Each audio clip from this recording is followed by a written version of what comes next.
I will die on that hill. I absolutely love Miley Cyrus. You have failed this. Right. Do I get to say it? Right on. Sickest night ever. Is this? What are we doing? No. Hello, everybody, and welcome back to the Call Guys podcast. I'm Gunner, also known as Chico Noise, 3-time podcast host. And alongside me, as always, it's Juan Giel 43, or as most people know him, Colton Giel. And the two people with us tonight for the first part of episode 104, Nick is back, and Tony is also back to hang out and answer some of our questions that we have to ask them. Yes. First question is, what are we watching these days, fellas? I am actually going back through Andor. This is my second time going through Andor. My wife's first time. So far, she was just really digging it. It got to a point where, for those that know Andor, it's basically 3 episode chunks. So you've got like the introduction, the build up, and then the full climax episode. We got to, I think, episode 5, but I was ready to be done, and she's like, "No, we gotta see what happens next." And I'm like, "Oh, okay, so let's go." Yeah, but we're going through Andor right now, which is a great show. I loved Andor. I really did. It was a kind of a breath of fresh air for Star Wars. Disney Plus shows. And yeah, all of Disney around. Plus. It's all around. Nick, what are you watching? I just finished Brooklyn Nine-Nine, like the third time around. It's such a great show. Were you and Colton watching it in tandem? No, I didn't know Colton was watching it until I listened to They Live, and then I found out Colton was on it, and getting through it. It's like, all right, right on. We're season 6. We're season 6. Oh, you haven't finished it yet? No, I've talked about it the last couple weeks about it, and it's just, Nick, your face said it all when you were talking about it. Like, you just laugh, you smile, you don't know, so good. You don't know why you love it, you just do. And there's only a handful of episodes where you have to know what's been going on in other episodes. Correct. But almost every single episode is standalone. And I like that. I can see that. You can just jump right in. Oh, I haven't watched for 3 weeks. I forget what happened. It doesn't matter, because the next episode has nothing to do with the 17 before it. There's just like a handful of episodes that play off each other. So it's good. It's a good show. Is this your first time going through it, Colton? Second. Yeah, we've got, I think what we're going to do next, I think we're either going to do Stranger Things or Bridgerton. I think it's going to be Bridgerton. Can you handle Stranger Things? Yeah. Yeah. Okay. That's Stranger Things. That's a valid question. Stranger Things is like my max scariness. You sure? Hubie Halloween? I mean, Nick, Hubie Dubois does not like to be made fun of. Just saying. We talked about it during Ahsoka, and your top 5 scary movies or top 3 scary movies were not on anyone else's scary movies list. And so, I'll just leave it at that. And well, so all right. But have you ever is this your second time going through it? Or are you just catching up on the latest seasons, or would this be your first time watching Stranger Things? We're caught up. Okay. I like to before a new season starts, like Bridgerton's 3rd season comes out, I like to rewatch the series, so I'm kind of up to date within a couple months time frame, so everything's somewhat fresh. Mm-hmm. So with Stranger Things, yeah, we actually caught the bug during season 2, and at the end of season 2, everybody was big on it, and then that's when season 3 was coming out, and we went right through it pretty quick. But yeah, that's about the max type of scary I can deal with, because there's some pretty messed up stuff that happens. Yeah, just give Elle a rollerblade. She'll knock somebody out. Yeah. Nice. Stranger Things. Is that slated yet? And do they have a release date? I think it's next. I think it's 26 or no. I think it's 25.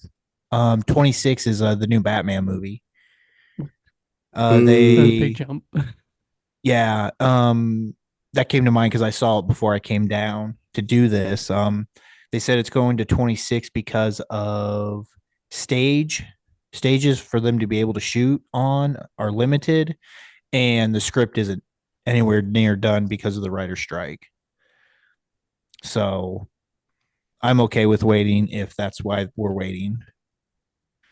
By the way, my boo was for the fact that they pushed the new Pushed it Batman back. back, Not not the because fact it that would- there's yeah, a Batman movie yeah. coming out. Just want to clarify before I get haters yelling at me. Oh, No, they'd be I- coming. Robert think- Pattinson does a good Batman. Yes, I was just about to say that. I think Robert Pattinson did a great job. I was just about to ask if this is going to be a second movie for Robert, or if it was going to be a new Batman.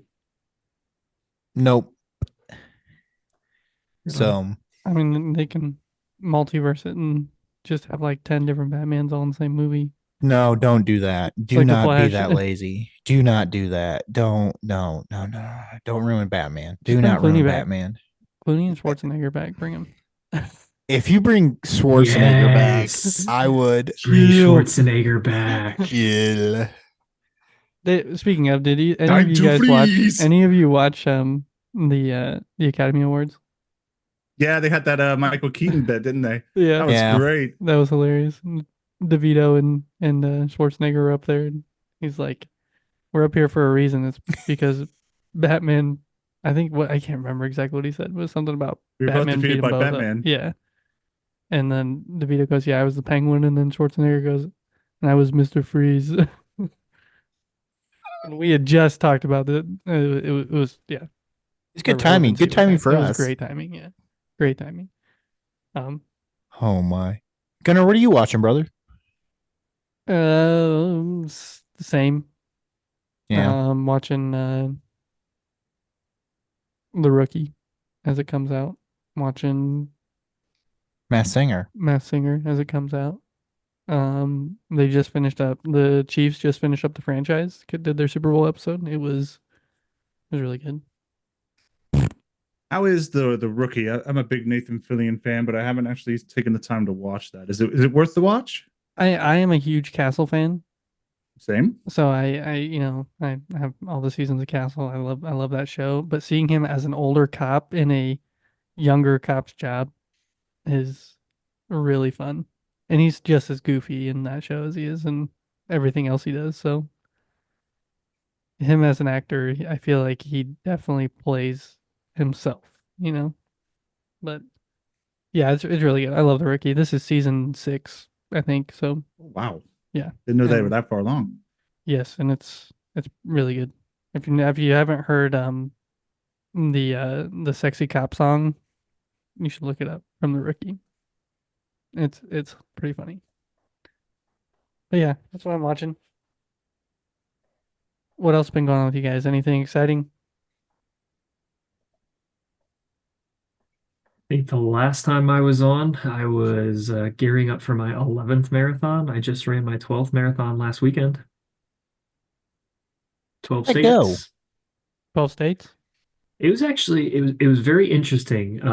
So when I registered for it, it was in Louisiana, and I wanted somewhere close enough to drive to. So, I found a marathon in Louisiana, needed to check off the states, found one close enough to drive through. I was like, all right, yeah, done deal. Sign up. On the way over there, I looked up how many people had done it last year, and 148 people had ran it last year. I was curious, like the size of it. To give you some context, New York is like 50,000 plus, 55,000, I think. Chicago was like 49,000 this year. So 148 people. And I was looking at the times, and the winner last year, if I had a really good race, I would beat him. So I was like, this changes my whole plan for this race, because I really wasn't like in great shape to run a fast PR.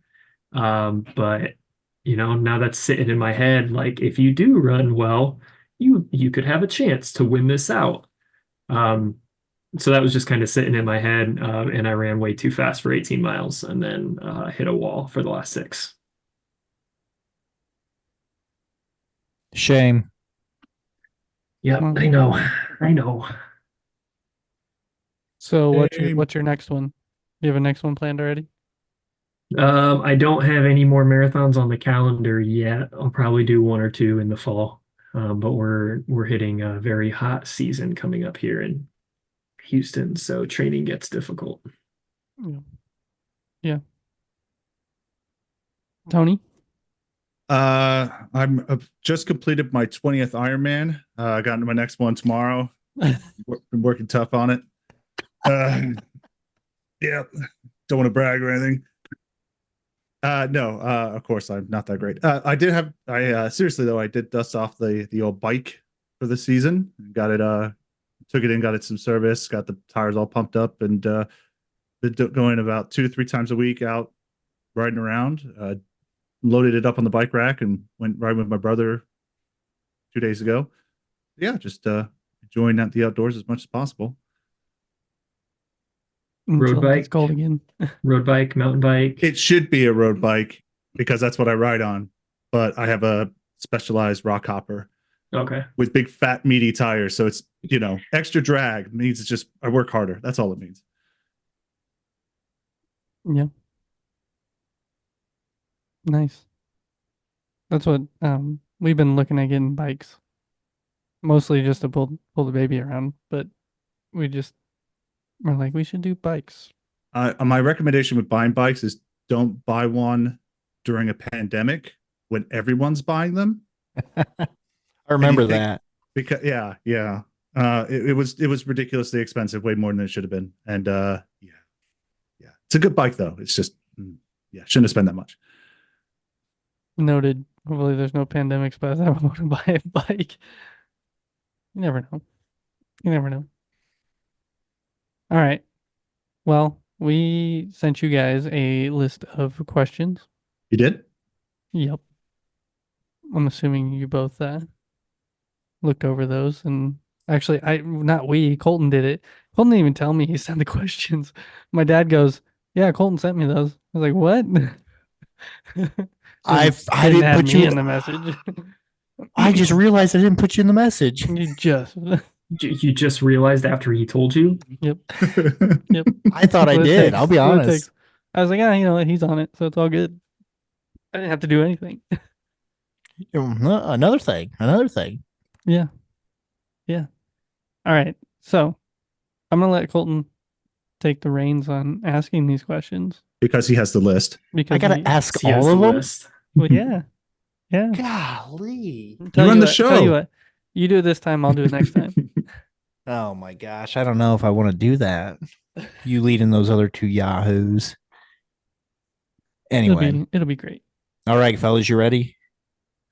Let's do it rapid fire. Just boom, boom, boom, go. Oh my. In and out in 30 seconds. Let's go. Shortest is podcast your- episode yet. Oh my. What is your most rewatchable movie? Nick. Pirates of the Caribbean. Which one? Number 1. Oh, okay. Why is that? 4 and 5 don't count. They don't exist. True. So Okay, that's a take. we don't want to go down that rabbit hole. Well, I mean, we got time. Okay, real quick. In the 5th movie, they completely rewrote the story of the compass and how it pertained to the first 3 movies. Fair. And it has so much to do with the first 3 movies. And then they're just like, throw the old story out the window because we need to write a new movie. Hate it. Absolutely hate it. The 4th Fair. movie is okay. It's very much like standalone. That's okay. But it was, not as good as the first 3. The first 3 are fantastic. But Agreed. the type of person I am, you can't watch the second one without watching the first one. And you can't watch the third one without watching the second one. So most rewatchable movie, it's got to be the first Pirates of the Caribbean. I like that answer. Tony. I just watched it the other day, actually. Oh.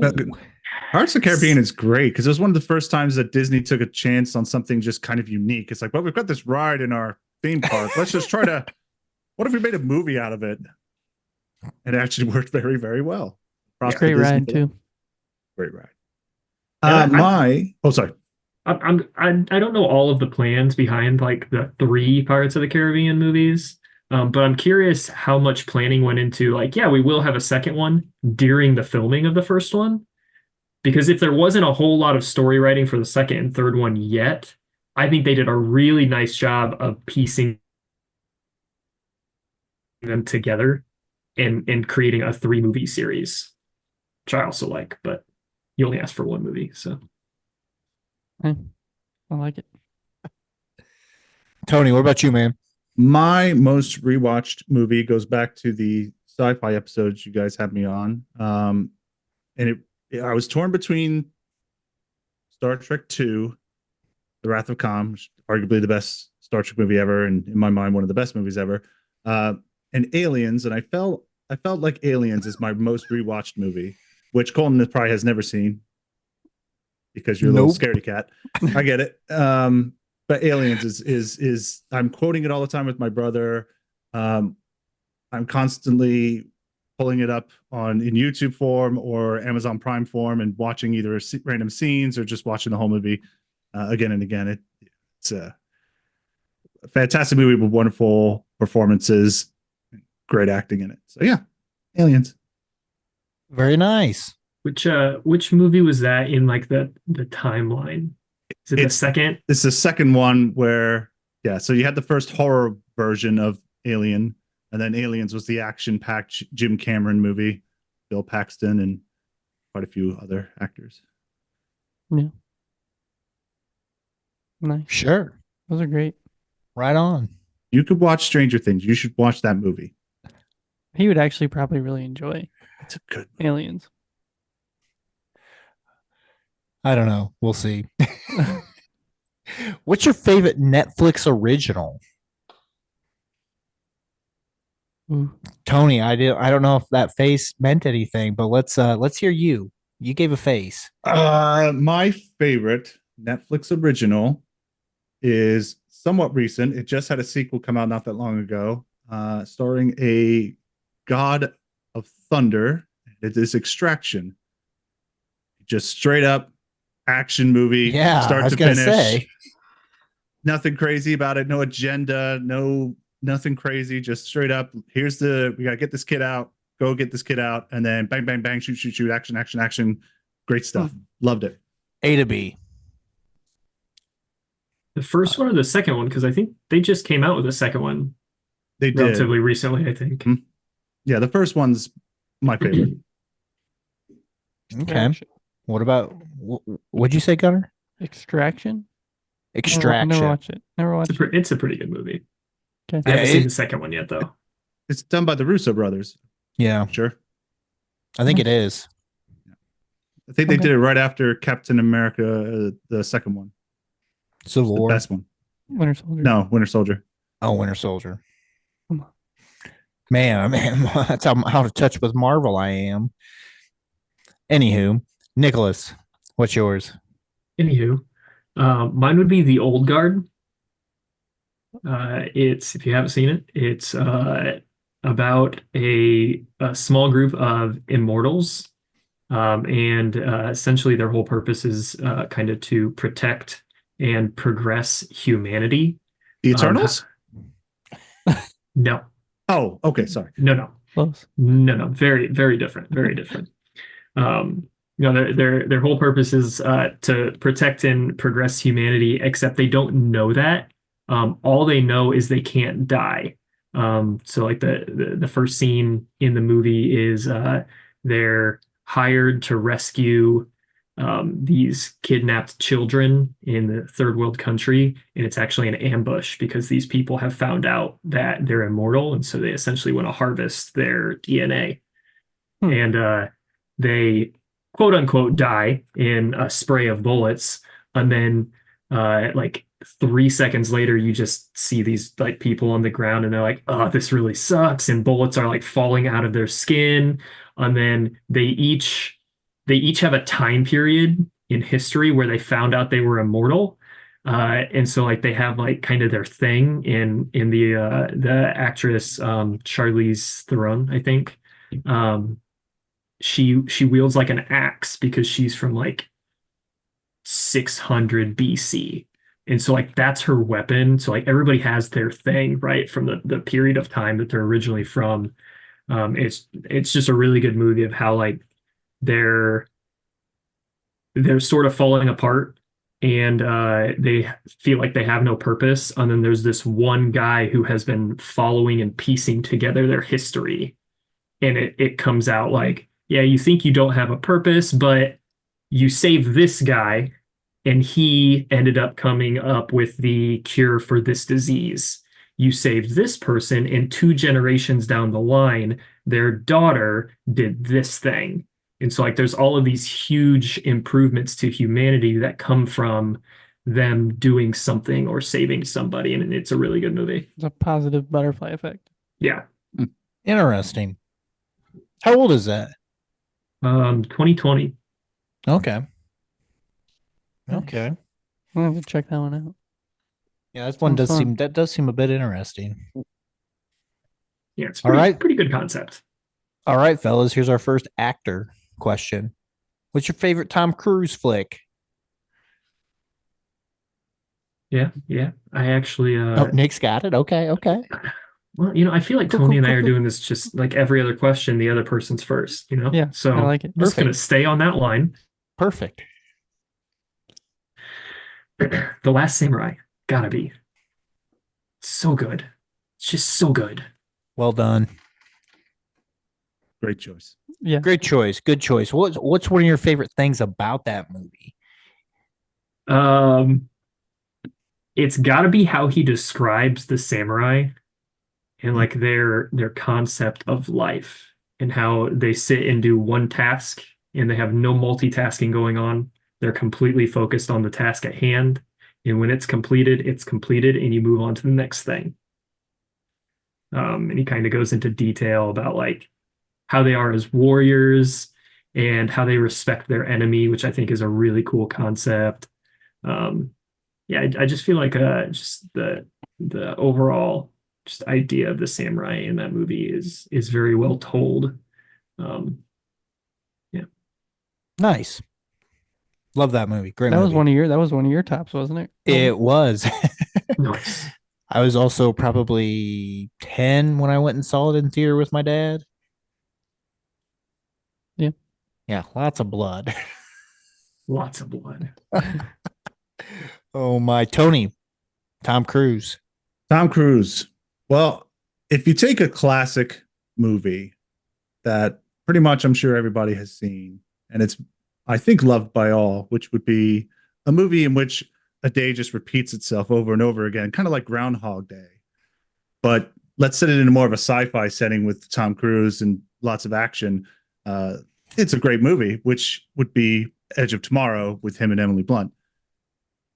And of course, you got to throw in like your killer aliens that kill him each day, and Bill Paxton with his role each time Tom Cruise wakes up.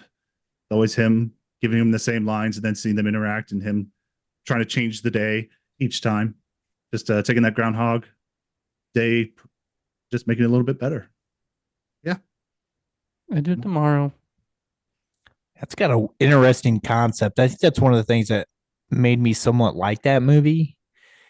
Not necessarily the movie itself, but I just really like the concept of it. Of it is Groundhog Day, but with a deeper meaning to it.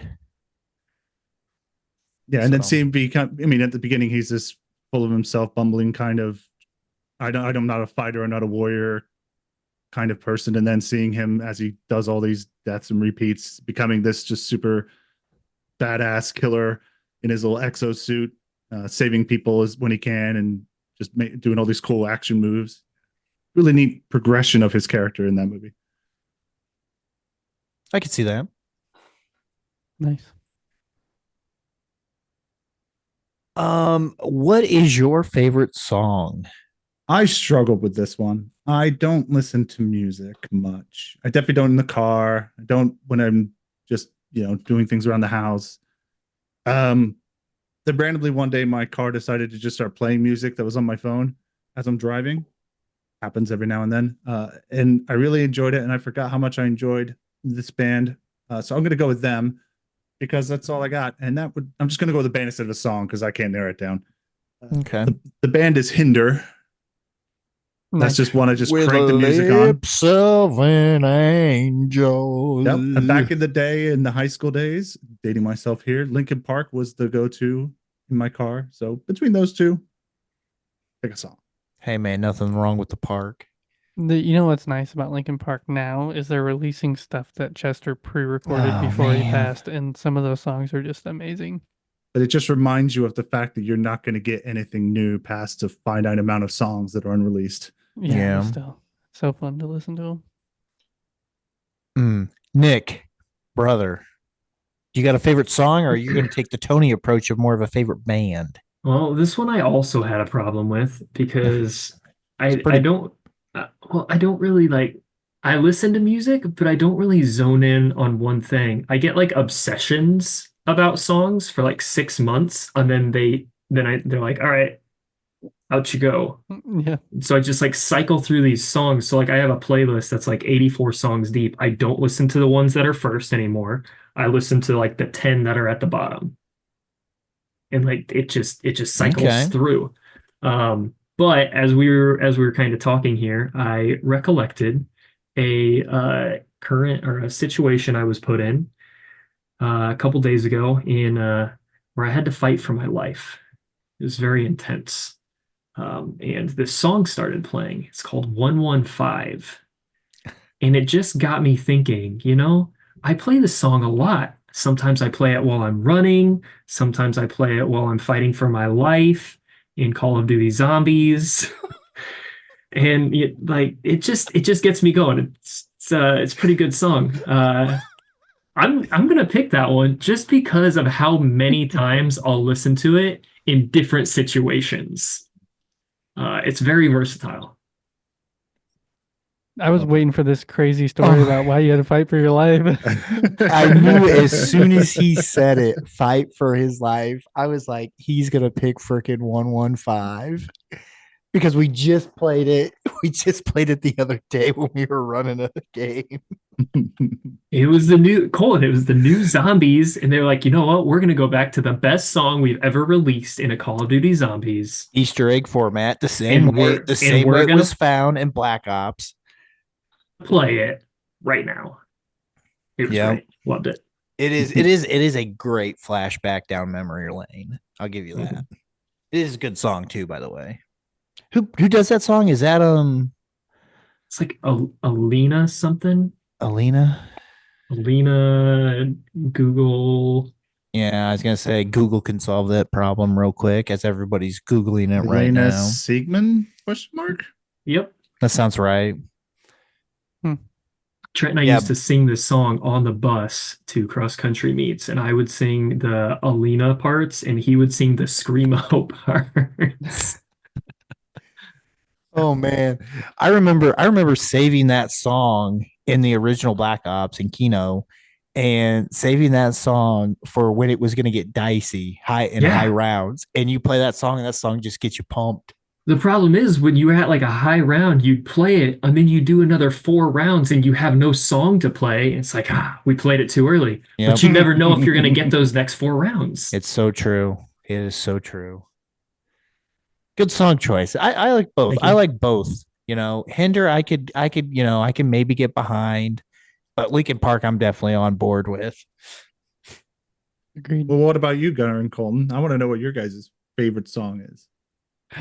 Colton has to be a Blink 182 song. Ooh, man. I don't remember what I chose for the episode. I can't remember what I chose either, but I know it was probably either a Blink or a Rush song.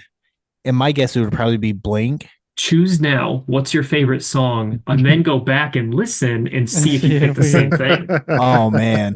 Yeah. I probably picked like Always by Blink would be my guess. Or if it was Rush, it would have been Spirit of the Radio. I'm going Fade In, Fade Out by Nothing More.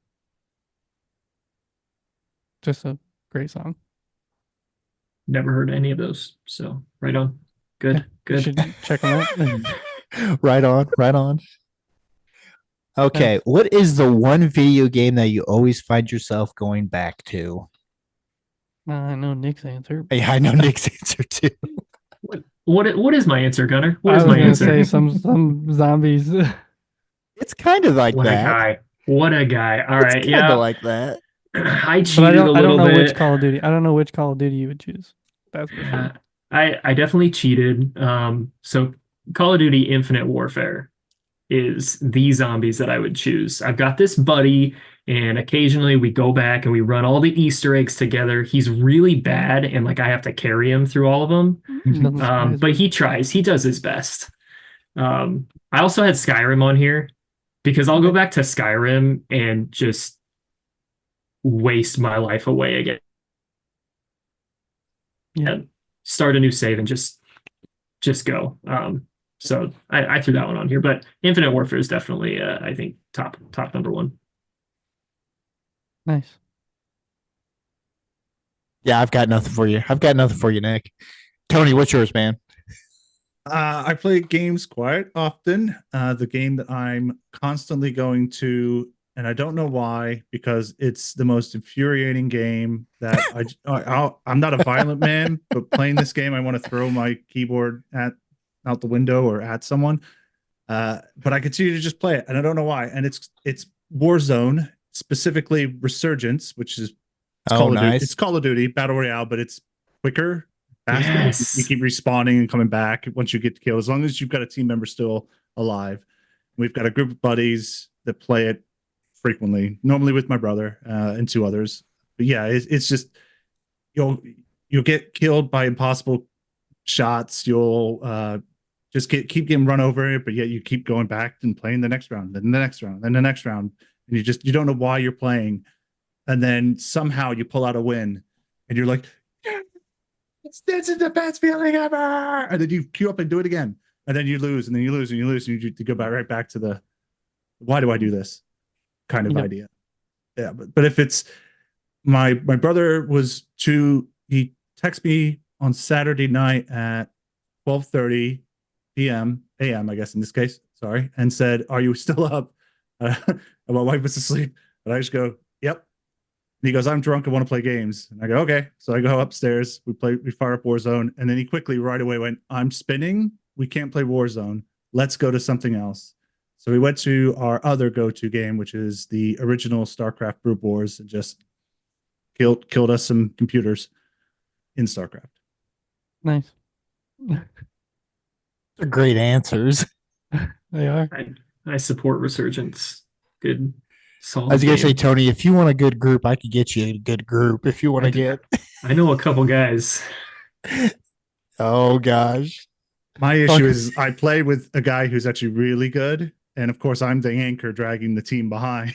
It's just he gets so frustrated. I could Why did put you do you. that? I could Why put did you in you a do group that? with nothing but anchors. You're the anchor holding the team in place. I got guys that'll be the anchor there with you. It just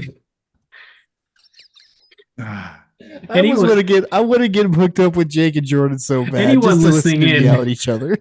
Colin and I are talking about the same people. And I can tell you right now that it could be one game or it could be 5 games, but the team is gonna fall apart eventually. There will be an implosion from the inside. Instigated those probably two. by Colton. Oh no! It is not me. Those two. Oh man, you want to talk about some funny times? I'm surprised your computer runs it. I don't play it. No, Oh, I'm you going. don't? I'm going off past games that I've played with these Okay. guys. Well, Colin can't participate in battle royales anymore. I have video proof of why. Blood pressure goes through the roof. I've got this wonderful gift that I love to display. This mug here is perfectly round mug that says I flunked anger management. And I think I could have made this mug a couple times after a couple Warzone games. I know you could have made it after a couple Fortnite games. Oh my For gosh. sure. Yeah, Gunner's got the proof for that. Rage during Fortnite. I wouldn't even be in the game. I'd just be in the party and listen to it. Oh, it's great. Yep. Tony, Okay, we if you ever want to digress. see a video, Tony, I have them. You can Oh, see I'm very intrigued. it. Pretty great. The words I can paint. We digress, though. We're doing an interview here, guys. This isn't about Sorry. us. It's about you two. Yeah. Yep. Nice. What's your favorite cartoon of all time? I think Tony is up. Yeah, that's right. It's my favorite. I'm bending the rules here. Okay. I'll give you the Cheater. normal one, and that's in the constraints in a second. But I'm gonna bend the rules. I'm gonna consider anime a cartoon. It's cartoonish. I agree. I second that. I second that. We talking No anime ish. or American anime? Well, Nick, shut up. We're going Last Airbender, American no, anime. no. We're not doing that. No. I have watched this show front to back more times than I think I can count. It was shown in America. It's probably one of the top 3 like all time American shown animes. Like if you ask a regular American who doesn't watch animes but randomly came across it, they'll probably say this show. It's great. There's just nothing to say about it other than it's great. And it's Cowboy Bebop. You know, it's basically Firefly in anime form before Firefly was a thing. Nice.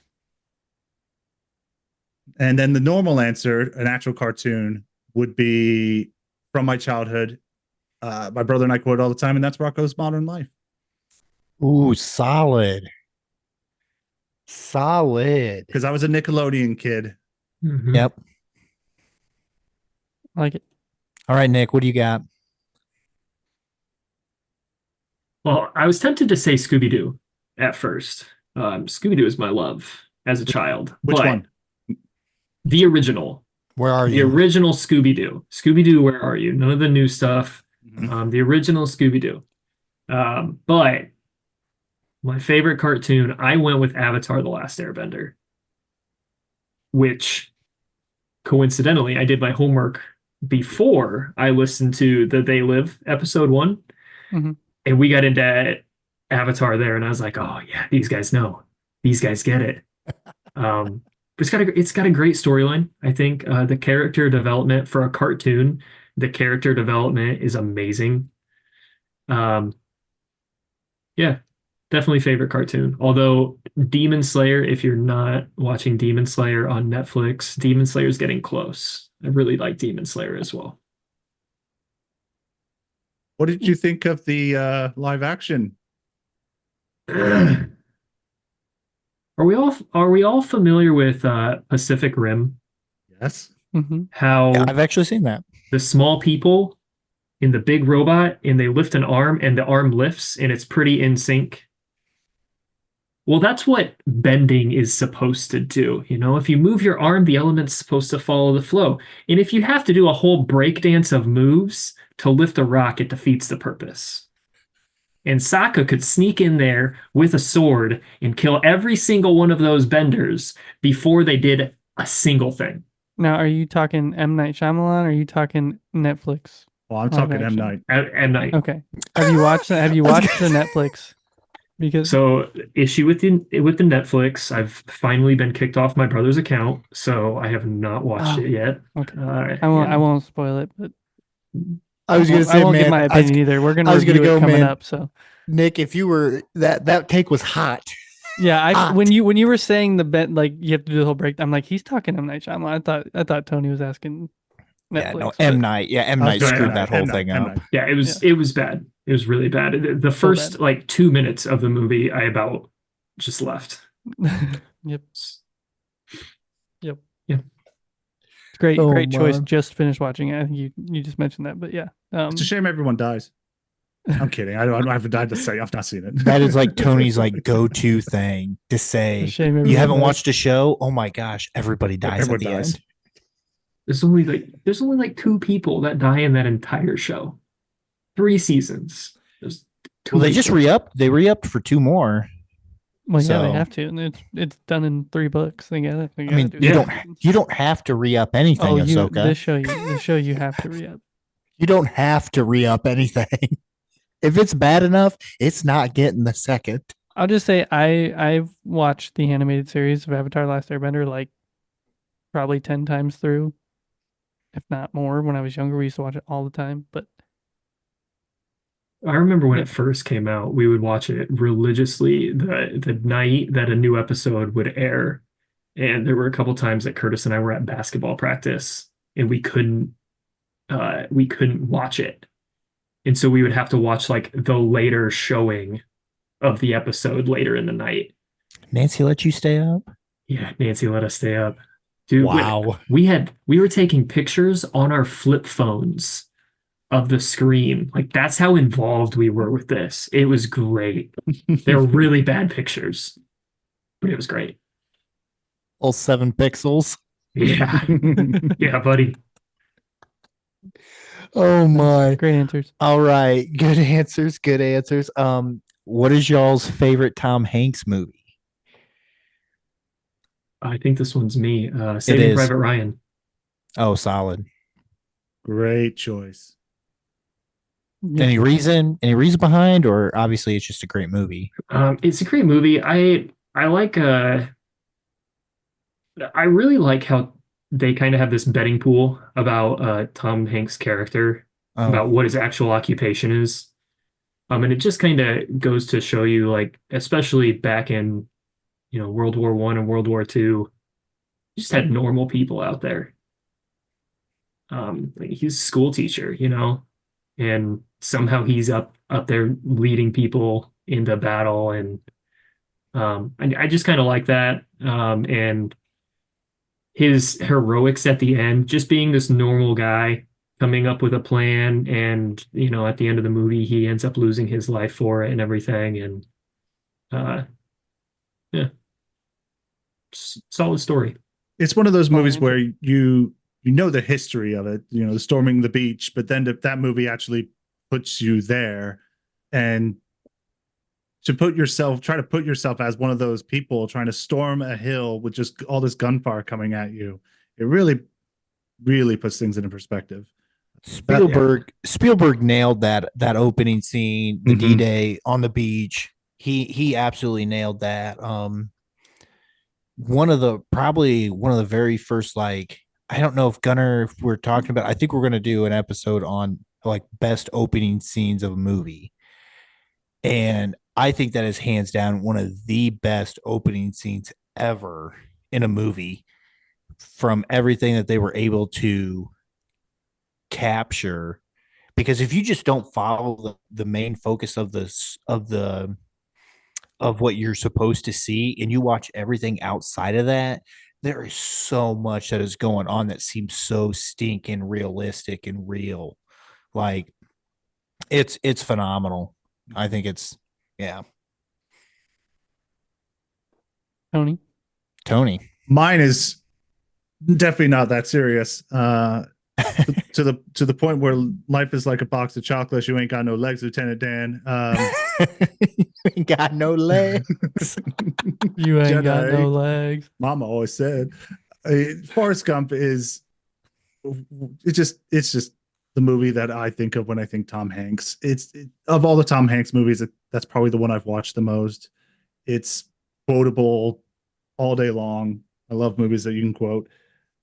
It's also a little bit lighthearted. It's got some serious moments, but for the most part, it's just a movie you just get to sit back and just enjoy. But at the same time, it tells a good story about someone's life, and inserting Forrest, the character, into his kind of historical moments, and sometimes comedic and sometimes like genius ways.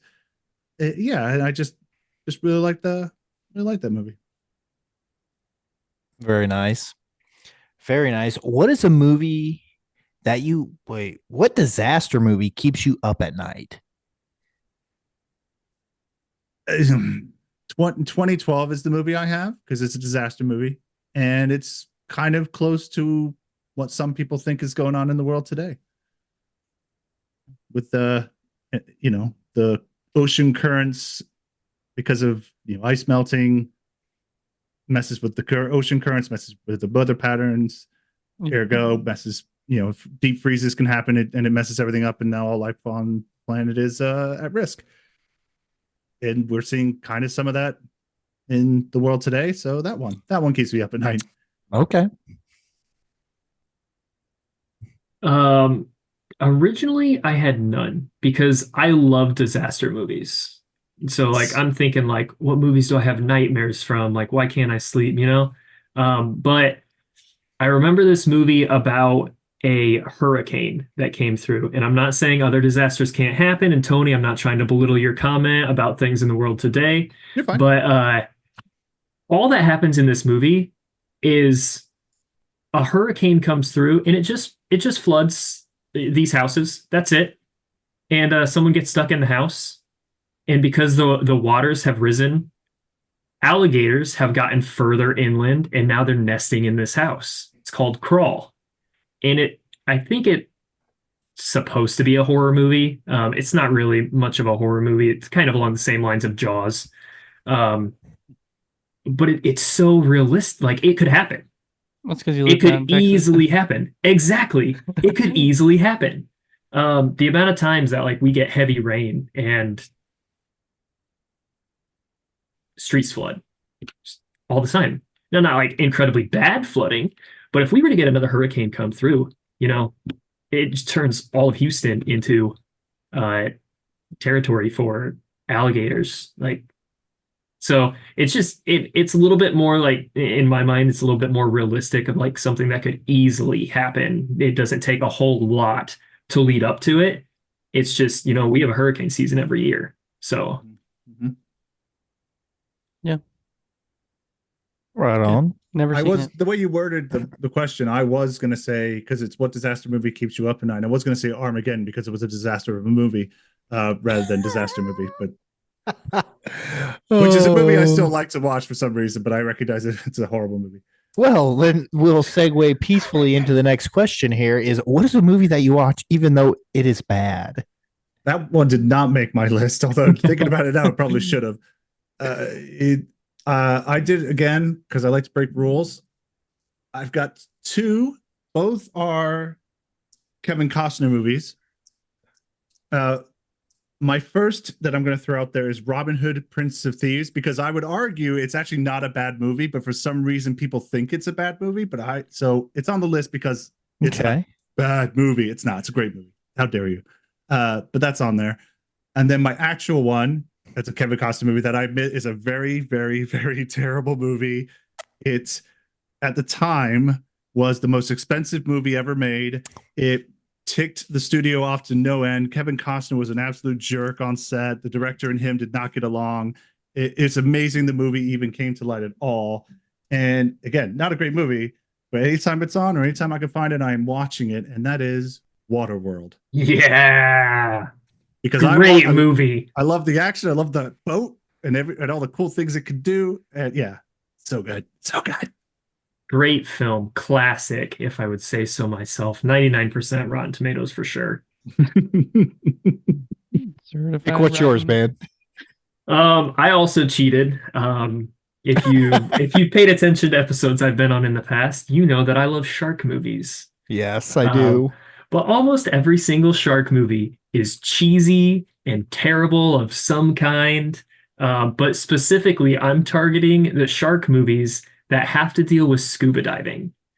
Because I took a minor in scuba diving, and at one point in my life, I was a dive master. And so every single time I see scuba gear, I know something is wrong. Something is scientifically inaccurate. And they're like, oh, yeah, we can go down for 3 hours, down to 600 feet. It's like, all right, that's a stretch on both ends. But the one movie that I have specifically is 47 meters down. Okay. Not the one I thought he would pick. And they're talking what's that? I said that's not the one I thought you were going to pick. I'm curious which one you thought. But in 47 meters down, they're in the shark cage. The chain breaks. The cage falls all the way down to the bottom. It's obviously 47 meters down below the surface, and so they have limited air supply on their tanks. At 47 meters down, I don't know the math off the top of my head. Off a standard scuba tank, which is an air tank, by the way. If you listen to the movie, they're breathing oxygen, which will kill you at that depth. At 47 meters, you have 2 minutes to live. Like, you do not have long. I think I was trained at 100 feet, and on a standard air tank, you have like 6-7 minutes at the bottom of 100 feet before you have to go back up because air compresses as you get lower, and so you breathe less of it, essentially. There's just so many inaccuracies in 47 meters down, but I love shark movies so much. They're just so cheesy and so bad. What'd you think he was going to pick, Tony? Oh, the classic deepest, bluest. Your head is like a shark's fin. Come on, Deep Blue Sea. The Deep Blue Sea, but I love Deep Blue Sea. It's so good. I love Deep Blue Sea. Because So the sharks stop and they look at you and they're like, Back am up. I gonna eat you? No, psych, yeah, I am. And then it's like they just pick up incredible speed they never had before, and they're like, zoom. It's great. Fantastic Stellan movie. Skarsgård. Gotta love Stellan Skarsgård. I've got Jaws on here. Jaws, honestly, I think is actually pretty decent for what they were able to do at the time. But The Shallows is on here. That's a pretty bad movie. I've got The Meg on here because you got Jason Statham, who's trying to be an action hero, and it's a good one. I drive fast cars and I get the girl. It's so Now I'm good. against a shark.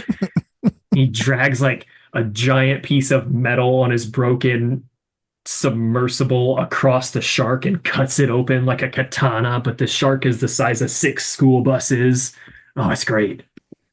Fantastic. Oh my gosh. Is there a book that you would like to see as a movie? Is this one me? Am I first? Yeah, you're on this one, Nick. Yes, absolutely. Let me pull it off the old shelf here. No. This is Lore Olympus, and it is technically a book now, but it started out as a web comic, so the book is in comic style. The web comic is about Persephone and Hades in Greek mythology. And if you're not familiar with the myth, Persephone married Hades. Demeter was upset, and so every time Persephone goes down to the underworld to be with her husband, you get winter in the mortal world because Persephone is the goddess of spring. She's gone, so you get winter, and that's how the seasons work. This is like a retelling, and it's a love story. And I have been following it for like 4 years now. An episode comes out every week. And then I think about 2 years ago, they started publishing them as books. So I would love to see it as a movie. It's more of a love story, but then it's got quite a bit of different action in it. It's got a lot to do with trauma as well, but it's a pretty solid story. So I'm assuming it's on YouTube, or is it on? No, so it's actually it's on Webtoon, which is an app. I'm sure you could follow it elsewhere, but it reads like a comic does. So it's pictures. Yeah, and it's illustrated. pictures and pages. Yeah. Okay, nice. It's fun. Tony. I'm illiterate. This is not a good question for me. So I may have played with the rules with this one. There was a show on the Sci-Fi Channel that ended its run not that long ago. It's arguably one of the best sci-fi shows in terms of, well, it's just one of the best sci-fi shows ever. And it ended before it was really done. It was following the books that it was made after a series of books, and they didn't get through all of them. So my answer to this would be to continue the books where the show left off, and that show is The Expanse. Oh. Which you don't even have to be a sci-fi fan. It is great storytelling. It's wonderful action. Yeah, I highly recommend that show. Okay. Right on. Tony, what is your favorite spooky season movie? I'm Afraid No Ghost. Ghostbusters. Nice. I even like the reboots. I like the reboots. Not the one reboot that we shall not talk about, but the newest reboot that came out with Ivan Reitman and his son, Yeah. Ivan Reitman, the original Ghostbusters 2 producer, creator, director. He did the new reboot with his son, and now his son is doing the new reboot that's coming out soon. Yeah. Unfortunately, his dad has passed away, I think, last year. So that ends another tale for him. But the Ghostbusters movies are just fun, and if you put them in the right hands, it continues to be fun. And I think they did a good job with the reboot, and this new one that's coming out also looks like it would be a good ride. I agree. What about you, Nick? Once again, I cheated. When it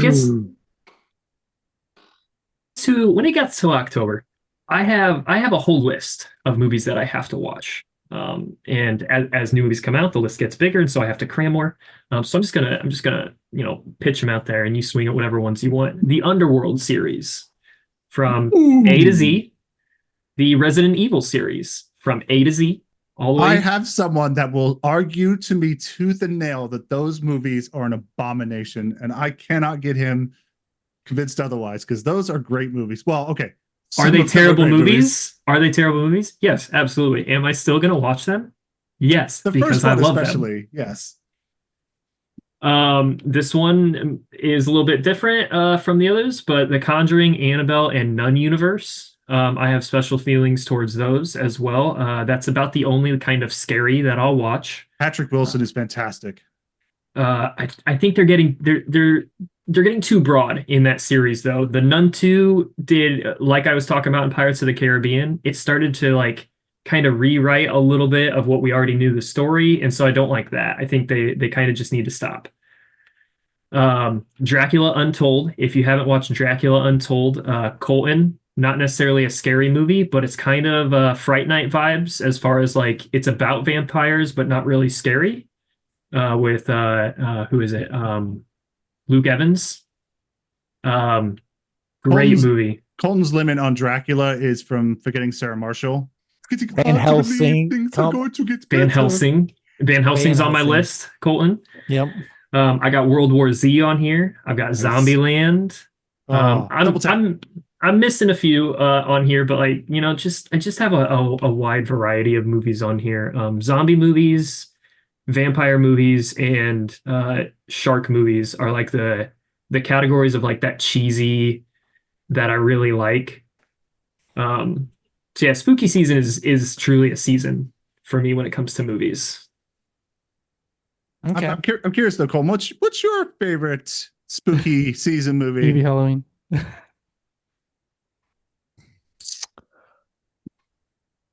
Don't worry about it.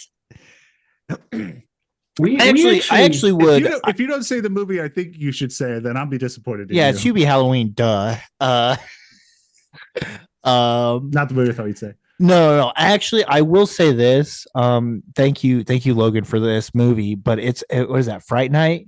Yeah. Yeah, that movie. I actually really, really like that movie, and I will probably add that to my every Halloween year movie. I probably won't watch it with the wife, but I will definitely watch it because it's just a really good movie. I am Shaun of the Dead. Dude, I watch that like once a month. I know. Well, just why is that not your zombie go-to movie? Oh, zombie movie. Yeah. No. Yeah. If we're doing zombies, yeah. No, when I think of spooky season, I think of scare you to death type movies. Shaun of the Dead does not scare me at all.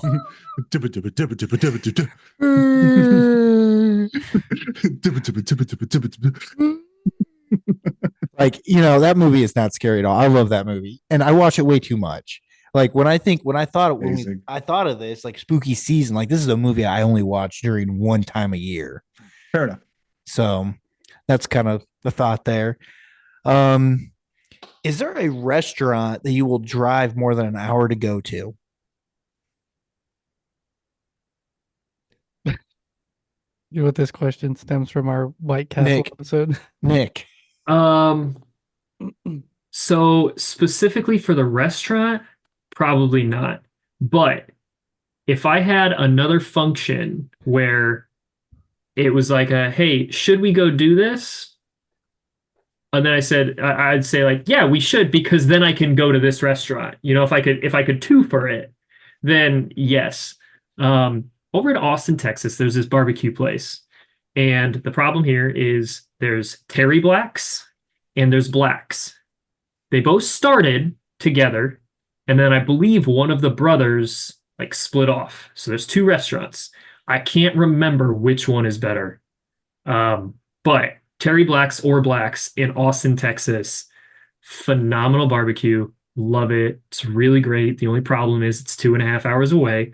And that's quite a drive unless I have another reason to be going to Austin, Texas. I have eaten at Steiner Ranch Steakhouse I think it's in Austin. Yeah, most money I've ever spent on steak, but oh man. And they had a wonderful lobster mac and cheese. I have not been to a steakhouse here in Texas yet, mostly because I can't bring myself to spend that kind of money on a steak. Well, the good news is I was there because Dell paid for me to be there, and they picked up the tab. Of course. There you go.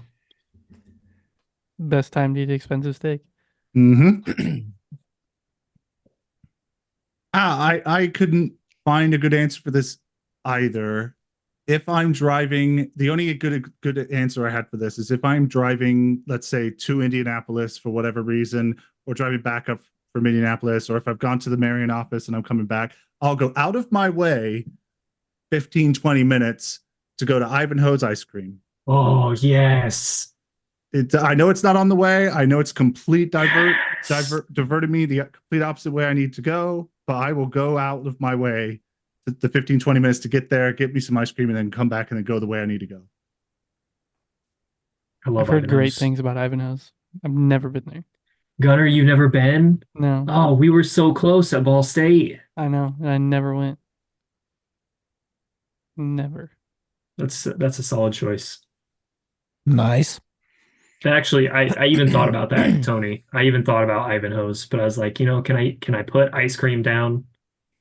And I decided against it. But they serve food. when I was in Indy over Christmas, visiting a couple friends, we did a little bar crawl.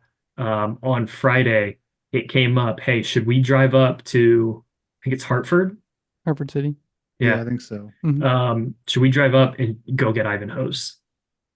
It almost happened, so it's a good choice.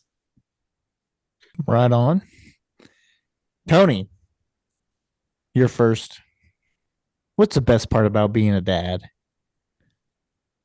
You have to think about it on some days. The days where it's tough. That the truth? Yep. The days when the kids don't want to listen to you, the day that you regret having them almost. Well, how old are your kids? Throw that out there. My daughter just turned 12 and my son's about to turn 10.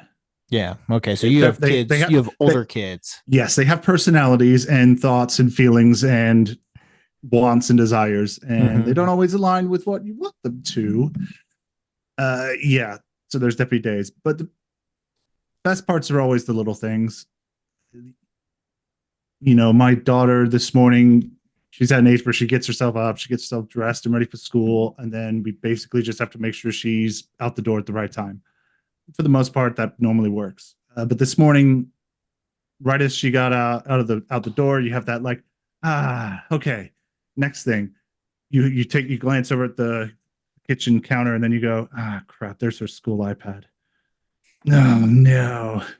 All right, guess I'm getting dressed. All right, here we go. And I get in the car and drive it over. It's the days you get to save the day. And then so even though she's on a bus into school, I'm driving over there, dropping off the iPad, and she's good now. She can do her day. I like that. That's a great answer. Yeah, and then there's the days that you get to teach your kids something they've not done before, or something they've never thought about, a different way to approach something, and then they learn, they go, oh, that's a lot easier. And you're just like, yes, I bestowed some knowledge upon this little human being. Go forth into the world with this newfound knowledge. Nice. Nick, what's the best part? You It's definitely a little bit of the teaching thing, but I want to say specifically, uh, unintentionally teaching your kids things. I'll give you an example. So I've always got my Xbox controller in my hand, right? Well, I've got my twins sitting next to me, right? And they're 3 and 4 years old, but yes, twins. And all of a sudden, we've just got blocks in our hands, and they're watching me, and like they're just, pressing the buttons that don't exist. It's just like the little things you teach them that you don't actually mean to teach them. Mm-hmm. Yeah, for sure.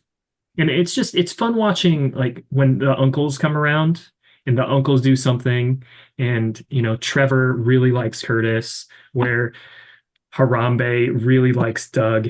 And when Doug or Curtis come around, and each one gravitates to the other, and they just do all of the stupid things that my brothers do. But then I see them doing it when they're not, when my siblings aren't there. I'm like, wow, Harambe. that's very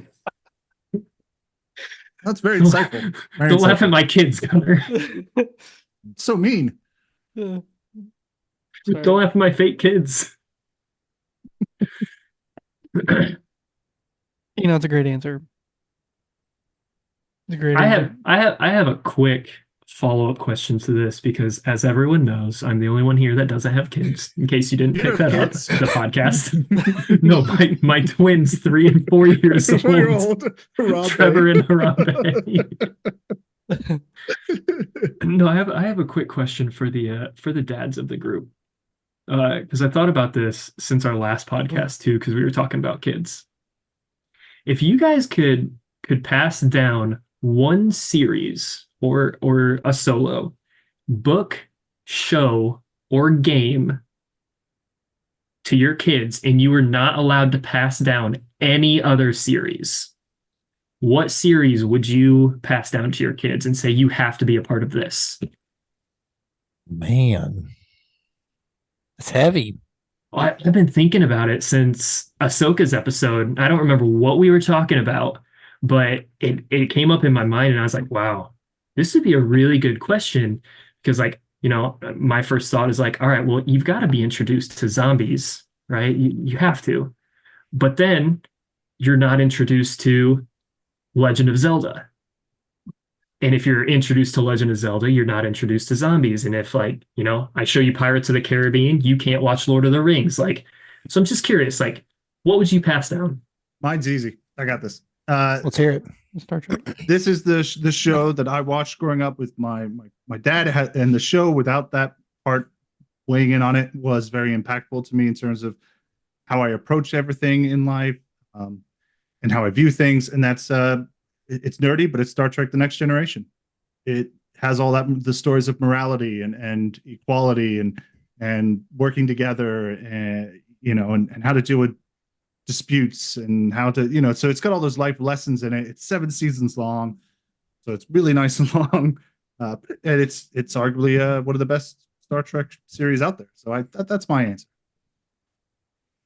Yeah, I think I would. Tony, you brought up some good points about morality and all that stuff. And one of the things that one of the movies franchises that my dad and I really got into, and that was Harry Potter. About how it is about good triumphing over evil, and how to overcome evil with good. And that would be a fantastic story to teach, especially when someone such as Harry, who has got the cards stacked against him with no parents, was still able to come out on top via using good, by conquering evil with good. And I just think, that would be a great story to be able to pass on to, my kids, is that, no matter what the circumstances are, is always important to keep the moral high ground to an extent. So I'd probably go with Harry Potter. What about you, Gunnar? This is such a tough, because I'm watched so much stuff, and my funny answer is Bill and Ted. Yes. 1 and 2. Excellent Adventure, Bogus Journey. I mean, obviously those are two movies that my daughter will watch when she's able to comprehend. But if I was going more serious on, and we already talked about Castle tonight, but Castle has so many lessons to learn. You got companionship, you've got the humor of it, you've got the serious parts. Just it's got a little bit of everything, and it's such a good show. And like I said, I mean, I own it all, so she will watch it all. But yeah, I just want to point out, as somebody who does not have children versus the three people that do have children, your guys' answers were completely different than what I thought they would be, because all of you said, how can I teach good lessons to my children through what I'm gonna pass along to them? And my first thought is like, oh my gosh, there's so many good things. You have to watch you got to watch Lord of the Rings. You got to watch Pirates of the Caribbean. How am I ever going to choose? You've got to play Legend of Zelda. You've got to play Call of Duty. You've got to play Skyrim. The books that I like, I want you to read this series and that series. Which one am I going to choose? How are you going to be a part of this? I don't have kids. But all you guys were like, you know what? I want them to learn something. I want them to pick up good habits, good morals, good ethics. Bunch of freaks you are. Weirdos. and I thought you were better. think about all the Mario games that we've played over the years and Oh man. still play. That yeah, there's so many options. Bunch of dads. Bunch of dads. Another good some other great answers there from everybody. Oh my gosh. Okay, back to reality. Favorite Robin Williams role? All right. Mine's definitely Patch Adams. Interesting. Good choice. Good choice. I just really like his stance of morality and ethics that he has in that movie. And he undergoes some pretty dark trauma and overcomes the trauma and everything. I just like the message behind it. And it's classic Robin Williams funny. So like you still have all of that even under these layers of ethics and morals and trauma. It's just I think it's a solid one. That's all. Tony? I like it. I struggled with this one. But the great thing about Robin Williams is his ability to do serious movies, comedy movies, and everything in between. The first movie that came to mind was Good Will Hunting. He is just crazy good in that movie. I've never seen him act like that before. His performance really blew me away. But the movie that I go to when I think of Robin Williams is one of the most rewatched movies I have. It isn't but it is very much rewatched over and over again, and that's Hook. Steven Spielberg. Mm-hmm. Yes. Very underrated movie. Again, people think it's crap for whatever reason. They're wrong. I'll fight anyone any day or any night on that. Put it on the drop bar. It's Tony's dying on that hill. I will. It's a really good movie, but he's good because he has those, in the beginning, he is that kind of dramatic actor. He's playing kind of this serious role. It's like, no, I need to take this call. But then of course he gets to have those comedic chop moments once the movie gets going and he's in, Neverland, learning who he really was. And then of course the dramatic moment of him figuring out what his happy thought was and knowing that he is Peter Pan, and then he gets to fly out of the tree and the music swells. So good. So good. Goosebumps. It's a good movie. Great movie. Fantastic. What is your go-to Christmas movie? Tony. Oh, that's right. It's me. It's a movie that my wife hates to no end, but it's a tradition that I watch it when we're wrapping presents Christmas Eve night at 2 a.m. Getting ready for the next day. And even though my wife hates it, it's one of my all-time favorites, and I have to watch it. And it's Scrooged, Bill Murray. I understand when you think of Christmas movies, that's probably not even on a lot of people's lists. I could even agree that it's certainly not the best Christmas movie ever made. I don't know why I love it so much, but I do. It's just my go-to. Nice. Nick. I would pick Rise of the Guardians. I think you could maybe make a case that it's not a Christmas movie, but I think it's a Christmas movie. And yeah, I really like it. I think it's cute. I think it's got a decent story behind it. Good versus evil, good triumphs over evil, lessons learned kind of thing. But in the end, I think it's just a good story. Nice. That's a completely different answer than Yeah, what we've gotten on Christmas over the last Yeah, I don't think years. anybody's ever said that. So I like that. That's good. All right, fellas. We're going to do the genre series now, and we're going to do it as a rapid fire. I had a lot of problems with this one. I know you just did. saying. I know you did. So just say them quickly. Mm-hmm. Yep. Okay. Mm-hmm. Tony, you good with that? You going to be okay? We'll get through it. Okay, so what we'll do for the rapid fire, we will just go Nick and then Tony, and then we'll go back to Nick, back to Tony. Okay. For this short segment. Okay, you guys ready? I'm ready. Perfect. Favorite action film? Kingdom of Heaven. The Matrix. Ooh. Wow. Favorite sci-fi film? Interstellar. Starship Troopers. Nice. Favorite buddy film? Sahara. Short Circuit 2. Don't Short question it. You Circuit. said quick No, fire. rapid fire. Don't question Rapid it. fire. We don't have time for this. question it. Favorite fantasy film? I couldn't think of one. I panicked. There's too many. Just pick one. Which one comes to mind when you first think fantasy? Old Garden. Perfect. Old Garden. Willow. Nice. Favorite gangster film? Lawless. Nobody.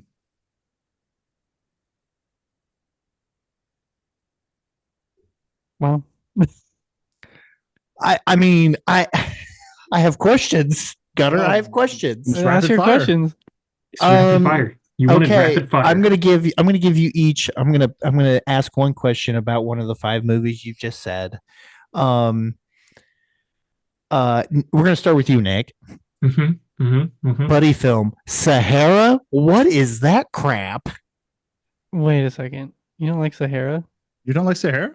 Is this the movie that I just want to make sure we're on the same page? Sahara. Is this Matthew McConaughey? Yeah. And Penelope Cruz? Yeah. Yeah, movie. I mean, you're wrong. It's okay though. No. Get about. You can leave, Nick. You can leave, Nick. What? Dude, that is one of QB those. Halloween is the worst movie I have ever heard of in my life. The concept is terrible. The acting below subpar. If it could even be said that it's a Nick, holiday movie, it's garbage to be a Halloween movie. Absolute atrocity. You done? Your stance on any Star Wars topic, pathetic. You're standing on a mountain trying to die on that hill, and it's made of sand. You're sliding down, and you don't even know it. I'm out of topics. Thank you. Yeah, If I had another topic. You good, Nick? You good? If I could find another defend. zombies player to replace you, if they had one arm and used one hand to use the entire controller, I would still pick them over you. Okay, I'm done. Now you're just trying to be mean. I just want to. I mean, I need to know why. I need to know why Sahara is on your buddy film Okay, list. so here's Defend it. two movie genres that I love, not because they're cheesy, but because I absolutely love them, are adventure movies and treasure hunting or heist movies. And that fits into both of them. It does. I want you to know that when you said buddy film, I had to Google it because my first thought was, of all of the Air Bud movies, which one am I going to choose as my favorite? That's great. You should have stuck with that. So when I Googled it and it was like, 2 people on a quest, I was like, oh, one of my favorite movies is Sahara. Absolutely. But if that one does not satisfy pull in, then I will go with Without a Paddle. Oh, great choice. Also, Another great choice. phenomenal choice. That is a good one. I just never saw Sahara, especially when you say it, because I don't like that movie. I think it's bad. I was curious at how it became a buddy movie. When I Googled buddy film, it said two people going on an adventure together. I was like, all right, done deal. I guess that's true. It is about McConaughey and the other dude. Okay, you've swayed me that it's a buddy movie. You will never ever sway me that it is a good movie. You're in the 25% here. That's okay. I'm okay with that. I would like to start my three-part apology A for three-part- attacking you by saying what a wonderful human being you are. But you're only going to get 2 parts because you still don't think it's a good movie. You don't get the whole 3-part. I'm okay with that. I'll sleep just fine tonight. Mm. Tony, Yes, sir. my brother. It's about Starship Troopers, isn't it? I love that movie. It's so good. Mom, you want to live forever? Got a bug problem, man? I'll quote that movie all day. Great movie. Great movie choice there. Short Circuit 2. I don't think I've seen that movie. Not a lot of people have. Most people have seen the first one, if you've seen any of them. A lot of people didn't see the second one. Okay. I was torn between this movie and probably the right answer, which is Road Trip. But I saw Short Circuit 2 the other day on YouTube, and I couldn't help it, so I put that one there. It's a movie that I don't know. I saw it at the right age, and I love Johnny Five, the robot. I think he's great. The Short Circuit 1 was fine, but I think I saw Short Circuit 2 as a kid first. So that to me became the OG movie. And then when I saw the first one, I was disappointed by it. So Short Circuit 2 is the better of the two in my mind. But yeah, like Short Circuit 2 is about the robot named Johnny Five. He goes to help his friend Benjamin, who's I don't know what ethnicity he is. I'm going to say Indian, but I could be wrong there. He's an Indian played by a white guy. No controversy there. Something Fisher, doesn't matter. Anyway, so Benjamin played Harry by Fisher. Thank you. Yeah. He is trying to start a life in New York, but he was a fired robotics maker. He made Johnny Five originally in the first movie. So he's in New York. He's been fired. The project has been canned. No one knows what Johnny Five is, and he's trying to sell toys. He's not having any luck with it, but he comes across someone who wants to make his toys and buy 1,000 of them. And he's like, "What am I going to do?" And he meets Ian McShane. No, gosh, I can't think of the actor's name. But he's like, "I'll help you. We'll do it." And basically, the story is that the Johnny Five, who was back with the other people, is notified, and he comes to help him build all these robots. In a big action-y adventure movie with a bank heist happens, and he has to stop them. And yeah, who doesn't love Johnny Five? Nice. Very nice.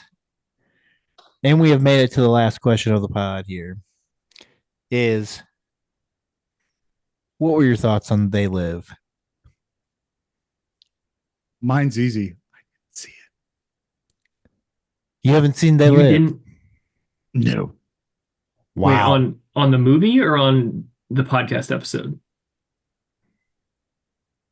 Both. Okay, because I didn't listen to the second episode like I was supposed to, or I've never seen the movie. Oh, great. This is going to be great. I'll be honest. This is more geared towards He Who Shall Not Be Named is going to be in the later part of this interview. So this is more geared towards him. So really, you don't really need to answer this question. If you don't have anything, don't worry about it. But that does conclude the interview. And I just want to thank you both for the time that you guys have given us tonight. Thank you for being on previous episodes. We cannot thank you enough for everything you guys have done for this pod. And just know that we appreciate you guys, and we hope to have you on for more episodes coming up. And if you guys have any ideas, if you just have some free time and you're like, hey, I have an idea for an episode and I want to come on and talk about it, I want to think a good episode would be why Sahara is better than They Live. Well, that's not hard. Just compare random movies. Well, I want to follow up here. Why don't you like Sahara? What's wrong with it? Penelope Cruz. I think she's terrible as an actress, as a leading actress. I think she's terrible. I can't stand her voice. But it's such a fun story. So it's the actress. And it's not the character. and I'm not a super big Matthew McConaughey fan. It's Interstellar? Question mark? Actually, two of my 5 movies starred Matthew McConaughey. You should probably reevaluate your life. Why? They're great movies. Did you not like Interstellar? Did you understand it? It had some complex topics. Hold. We done? Driving. They We drove a truck Are we good? in that movie. I just want to Yeah. make sure you understood that. Yeah. You good, Nick? Anything else? What else you got, Nick? I'm good. I'm done. Are you? Mhm. You're done. Mhm. Okay. Okay. Cool. Cool. this is turning. Gunnar, I think it's time to go. Let's bag on Colton. I think it's how it all time. should- I think it's time to leave. All right. Brings it on Well, himself. yeah, he does. Well, I appreciate you guys. Appreciate you coming on and doing. You were both on 52 last year, and I'm glad you're back here for 104. And we'll be seeing you in year 3. See you at 156. Yep. You won't make it that far. For You don't have Ahsoka another. season You don't 2. have another Star Wars guy. Oh wait, yeah, you do, Tony. Chris. No, Chris is Gunner's Star Wars guy. Oh, I don't. Oh, okay. I see what you mean. You're right. I have Yeah, options. you got 2. Crap. We I'm need the his, 3 he's of in you on trouble. in one. We need the 3 of you on together. That is Ooh, I would true. love that. That would be great. If Star Wars has more Chris, stuff coming. Chris really is the holy trinity of our Star Wars pod. Yes. Because Andor there's 3 season 2. there's like 3 different fandoms of the Star Wars that we got on. And I think that those episodes are really fun. Even just to be here and just to listen to you 3 go. Yep. All right. Well, we are going to move on to our next 2 guests. And I just want to thank you guys again for hanging out. And listeners, here's a message from our affiliate, Perfectly Picked Games. Looking to transform your family game nights? At Perfectly Picked Games, we specialize in family games that bring everyone closer. Our games aren't just fun. Kids and teens will learn how to take turns, develop basic strategy skills, and understand the thrill of winning and grace of losing. With our exclusive gift of games, you can give months of gaming excitement to your family. Choose a 3-month or 6-month gift, and we'll deliver hand-picked family games to your doorstep every month. And here's the best part. Right now, you can use the promo code GOLDENMOJO and receive 20% off your selected plan. Don't miss out on this exclusive offer. Use promo code GOLDENMOJO and save 20% today at Perfectly Picked Games.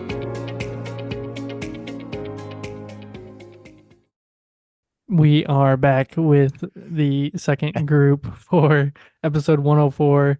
I want to thank Nick and Tony for coming on and doing the first part. But Thank you. back both of these guys for over their 10th time on the podcast, I'm pretty sure. We've got the Emperor, and Snake Plissken. I just want to mention that we may be the second group, but we are the best group. Wow. That's right. This is a good group. This is a really good group. And Did we really save the best for last, Gunner? We'll find out. we'll find out. I guess we will. So, first things first, guys. What you watching? How you doing? What you listening to?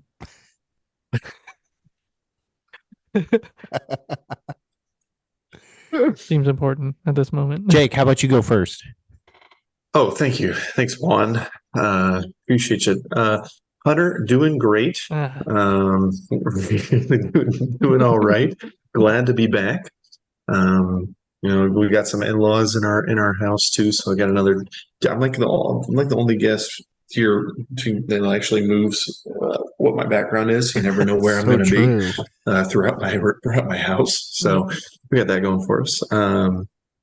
But no, doing all right, doing all right. Xander actually just had a big birthday party, so that was pretty big. So if you see a balloon, if you're watching on YouTube and a balloon like falls down, there's a balloon arch above my head. It's got some dinosaurs in it too, so that's pretty good. But no, I'm excited to get to talking. I appreciate you guys inviting us on for this end of year 2 recap. Excited to be on here with the Emperor, and really, really excited to break down your guys' crossover between the Golden 80s when we get to that portion of it. So I can't wait for that. But what I'm watching, I actually just finished season 2 of The Foundation on Apple TV. It's a sci-fi kind of set in the future. It's interesting. It's different. It's definitely out there. But I've been watching that. We just watched Extinction last night off Netflix. And what am I listening to? Oh, I listened to Waffle House by the Jonas Brothers. That one is a sneaky banger. So if you're not really big on the Jonas Brothers, Waffle House, give that one a listen. But no, excited to get going, excited to get talking. Don't look at me like that, Colton. It's not my favorite song. It's just what I'm listening to right now. So It's a catchy song. It really is. Catchy. thank you. Thank you. Colton just dissing on the Joe Bros without having to say a word. Nothing come out of his mouth. Still nothing. Sarah went and saw them, so they were great. Everyone is entitled to their wrong opinion. Oh, God. You do have to talk this episode, Colton. You do know that. I don't worry about it. I have disclaimers. I've got to talk. I've got some things I got to talk and plug. Okay, so don't worry about it. I will make sure. You got some things to get off your chest? You got some things to get off your chest? I have nothing on my chest right now. There is nothing there. No. You do have something on your chest. No, we all have something on our chest. No, we don't. Now. We have nothing Every on our one chest. Of us, if you're watching on don't. YouTube, we are all wearing the same shirt. And yes, that is a perfectly picked game shirt. Right before these guys came on, you heard Jake himself talk about perfectly picked games. Where's my check? As you hear, Colton covers his. As you hear it on every episode of the Call Guys podcast, but yes, perfectlypickgames.com. Use code Golden Mojo at checkout. Do it. Just do it. Do it. Go ahead, Emperor. I've been listening to anything by Miley Cyrus. I just cannot get enough. I'm sorry, but I love my Miley. And of course, Flicker Stick and Blink. Miley. Those are the things I've been listening to. I just get in that mode to listen to Blink, and then I crank that shit up and I just go for it. So, but a lot of audiobooks, a lot of podcasts. I pretty much first priority of every morning is anything from the Golden Mojo Entertainment Empire. So, and then we go from there. But what I'm watching, it's still kind of the same, man. Tournament of Champions, new Masked Singer season just kicked off. We're into 2 episodes of that. So, Chico, you caught up yet? Did you watch season? We caught up this evening, yep. Was that one of the worst fucking singers you've ever heard in your entire life? Yeah, but she was so about it. She was having a blast, which made it even better. So, yeah. And then I kick around and kind of zone in on a little bit of The Voice when the rocker chick's watching it. There are some fantastic singers out there that nobody's ever heard of, and it's always fun to go and listen to them do some renditions. Did you ever do that? Did you ever watch like The Voice and think, if I went on that show, what would I sing? That's a good question of the pod. It is a good question of the pod. If that was the question of the pod. 80s edition. And what was the third thing? What am I watching? What am I listening to? And what am I doing? It's podcasting. So that's all I'm doing. Building this empire. Sounds about right. Nice. Colton, I am curious, now that that's part of the question, what are you listening to? Oh, man, what am I listening to? Let's see, Blink always. I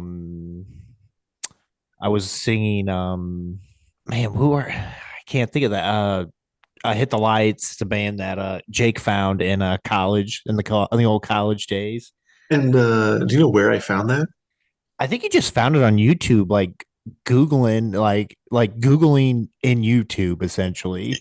Yeah. In YouTube, just like top 10 emo punk rock, some genre, like, and then just it would give me like top 10 artists. And then what did we do with it once we found those artists? Do you remember, Colton? We made a we made a video. No. How did we get their songs?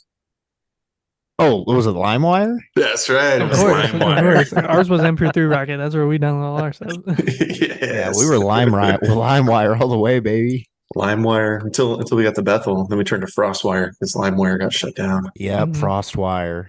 FrostWire. For the younger listeners out there, you want to explain what we're talking about? It was a site that you could go to get music at the hands at your fingertips Illegally. for a cost that was only detrimental to the artist. So like For Spotify. free. Yeah, it's like Spotify, but you don't pay for Spotify. You know how Like, your parents, kids, you know how you have your parents' accounts for things. You got your parents' accounts for Netflix, your parents' account for Spotify or Apple Music. You know that's exactly what it is for us, except for our parents didn't buy it. Yeah, and sometimes you would download a song that was titled that you thought was going to be that song, and it turned out to be a different song that Yes, it somebody did. mislabeled. Yep, had a That was couple of fun. them. You know what makes me hurt is you guys will never understand the pain of sitting on the edge of your bed with your finger on the record button while you record a song off of the radio because that was the only way you could get it. Whoa. I had a Whoa. couple of Phones. cassettes. Pump the brakes. I had a couple cassettes like that Really? off of U93. Yep. There you go. Yeah. Starships, we built this city. I think if I dig deep enough, I can find a cassette where they actually plugged in their own promos in the middle of that song. Oh my gosh. No, we used to do the same thing, but it was like when we used to have the old flip phones and we would do it with U93 or put it right up. Mhm. That was And the we'd use them as voicemail. our ringtones. Yep. And ringtones and voicemails. That's right. Oh my. Before Good Zedge. Is that you're still around? I don't know. What about you, Gunnar? What are you listening to? This one creeped up on me. It's one of my favorite albums of all time. I was flipping through Spotify the other day looking for something new, and A Beautiful Lie, 30 Seconds to Mars. Great album. The first 3 songs on the album, just perfect to start that album. It does kind of trail off towards the end, but those first 3 songs, Beautiful Lie, Attack, and The Kill, all great songs. So yeah, kind of jammed out to that. Me and Sophia on the way back from daycare. So Nice. good stuff. Nice. All right, man. I got some stuff I got to plug and clean up. So we're going to start with the man. cleanup first. Did you bring the baby wipes? No. Okay. No. Big mistake here. Tissues. Huge mistake I made in the last interviews. Oh, Salma Hayek, I am sorry. Please forgive me. Please forgive me. It is Penelope Cruz. What movie are we talking about? What movie are we talking about, Jake? Talking What about movie? Pirates of the Caribbean. Nope. Nope. She was in No. one of those. No, Jake, what movie are we- no, the Emperor. No, it's not that good. It's not that good. It's not that good of a movie. You have to pull back. Go back in your mind to one of the worst movies of all time. Is this your Plague movie? So does the word plague. Egg. Did you Gunner. Suck Did it, you- Gunner. Don't you have to tell me, man. I enjoy this movie. Nick and Tony both enjoy this movie. Okay, hold on. We're coming into this. This is part 2, all right, for the listeners. So Yep. we're coming into this a little bit blind, but what I'm introducing a little This bit is great. is that you, the listener, had just heard about a movie called Sahara, Oh, which is a terrible movie. Terrible.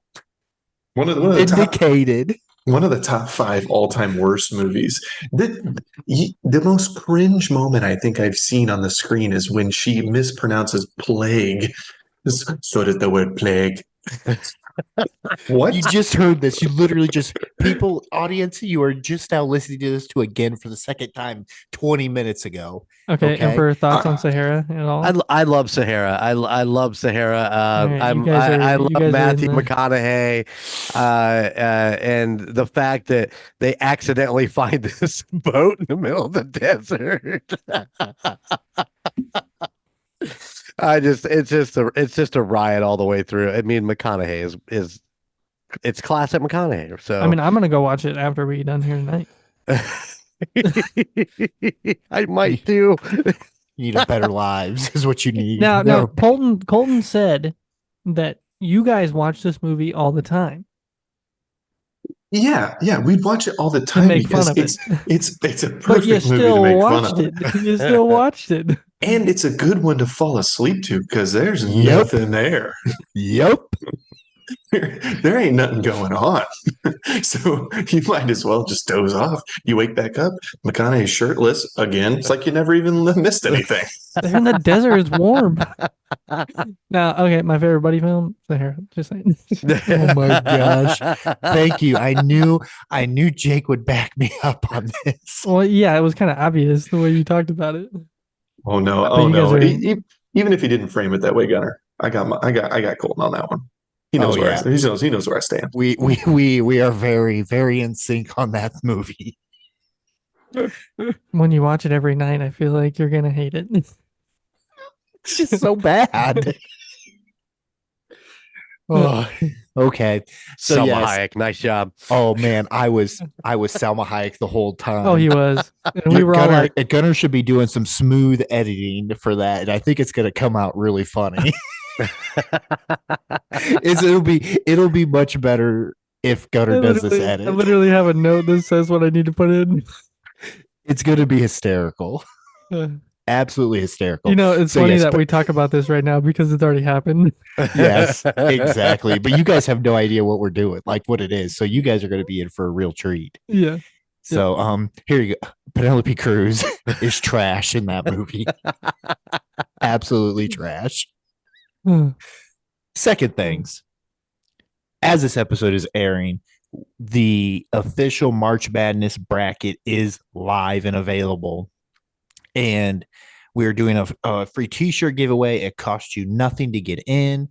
The only thing you have to do is sign up for an ESPN account, which is free. And you can, I don't think they do emails at all. So that's the only thing you got to do. Just go to their website. We will have a link in the description and in a separate post that will go to the website for you to sign up for it. And it's a whoever does best in the tournament type of thing. And really excited to get that on and going. And there is a password. We will put the password in the links and everything else. So there should be no confusion in there. And, excited to get some feedback for some people. And hopefully we get a lot of people who join and just have fun with it. And like I said, you don't need to know anything about basketball. You can just pick teams by colors or mascots or whatever. And you could probably do better than people who are the quote unquote experts. So this really is a tournament of madness because nobody has any idea who's the going Call to Guys win. Tournament of Madness. So yeah, those are my two plugs. That's all I got. Sorry, Penelope. Or Selma. Sorry, Selma. Probably it's Selma. Selma does not deserve that. She does not. Too good. So yeah, that's what we got going on. It's good stuff. All right. Good you guys stuff. ready? You guys ready for some questions? I think so. Ready? Yeah, Colton did a wonderful job in part one of reading the questions and getting the answers and egging everybody on as per the usual. So I'm going questions this round. So let's start. Question number 1. And these are randomized, so you guys have them. You mean the list that I have? Yeah. You're gonna have to figure this out. Yep. Emperor on the fly. It's on the fly. Okay, hold on. Get comfortable. Do you have the order? Do you have the order of operations, Gunner, down for them? Yep. Okay. You got your fingers ready to type. That's the real question. I believe in you. I believe in you. Okay, I question have one. no Jake, any idea what the hell's going on? I have no idea. Question I'm one. just waiting. We're doing a mid podcast production meeting. Yeah, you are. It's great. All right. Well, Quick for quality. us. That Are was you pretty ready? quick for us. Yeah. Okay. Is there a restaurant that you will drive more than an hour to go to? We'll do opposites. So whoever wants to answer first, the next person will answer the next one first. Okay, so we'll go back. Okay, yes, absolutely. It's a hibachi restaurant in Mishawaka called Haniori. I'll drive 2 hours for that, maybe 2.5 to go eat there. So absolutely. It's a place with a fire. Yeah. How about you, Shark, kid? shark bait. Ooh, ah. Haniori. Emperor. I mean, I thought about this and I really didn't have anything that really completely stands out as far as the distance wise. So I'm going to go Industrial Revolution over Oh, Valparaiso. It's not 100%. quite an hour away, but man, you get over there. I have not had a bad meal in that place. I enjoy it. Some of their specials they come out with. And one of the times I was there with our good friend Tom Nyland, they actually had a donut burger on the menu, and they did a bang up job on that one too. And I love a good donut burger, but they did a hell of a job with that. So yeah, I'm gonna go Industrial Revolution in Valpo, baby. I thought you might have picked a place in Kansas City. Like- I love Jack Jack Stack. Stack. That's pretty much the go-to out there when we're in Kansas City. But man, I'm it's sad to say it, I'm getting a little burnt out on Jack Stack because we hit it every time we're out there. Oh, Another really good one there is a place called the Big Biscuit, which their breakfast menu is, it revolves around biscuits and gravy, but man, it's killer food there too. But I want to stick with something a little bit closer that I would actually drive an hour to go to instead of 10. good point. Get Good a long point. drive just for some barbecue. You want to get some barbecue? Yeah. All right. We'll be back on Sunday, honey. See ya. Yeah, in Colton, after we've talked about this question, mine's honestly BJ's Brewhouse. I love BJ's Brewhouse, and I drive to Fort Wayne to eat there. Nice. Such a good place. I always talk that place up every time someone asks me about a place to go to in Fort Wayne that they haven't been to. That's the first restaurant I always bring up. Mm-hmm. So good. All right, question 2. Question 2. Favorite cartoon of all time? Man, this was some of these were really tough for me because I hadn't really thought about it, but bouncing around cartoons in the day, I think Inspector Gadget was probably one of my favorites growing up. It was always a go-to. You always enjoyed it, and you always just wondered why he was such a dumbass, and why Penny had to save him on everything. So yeah, I'm gonna go Inspector Gadget. Nice.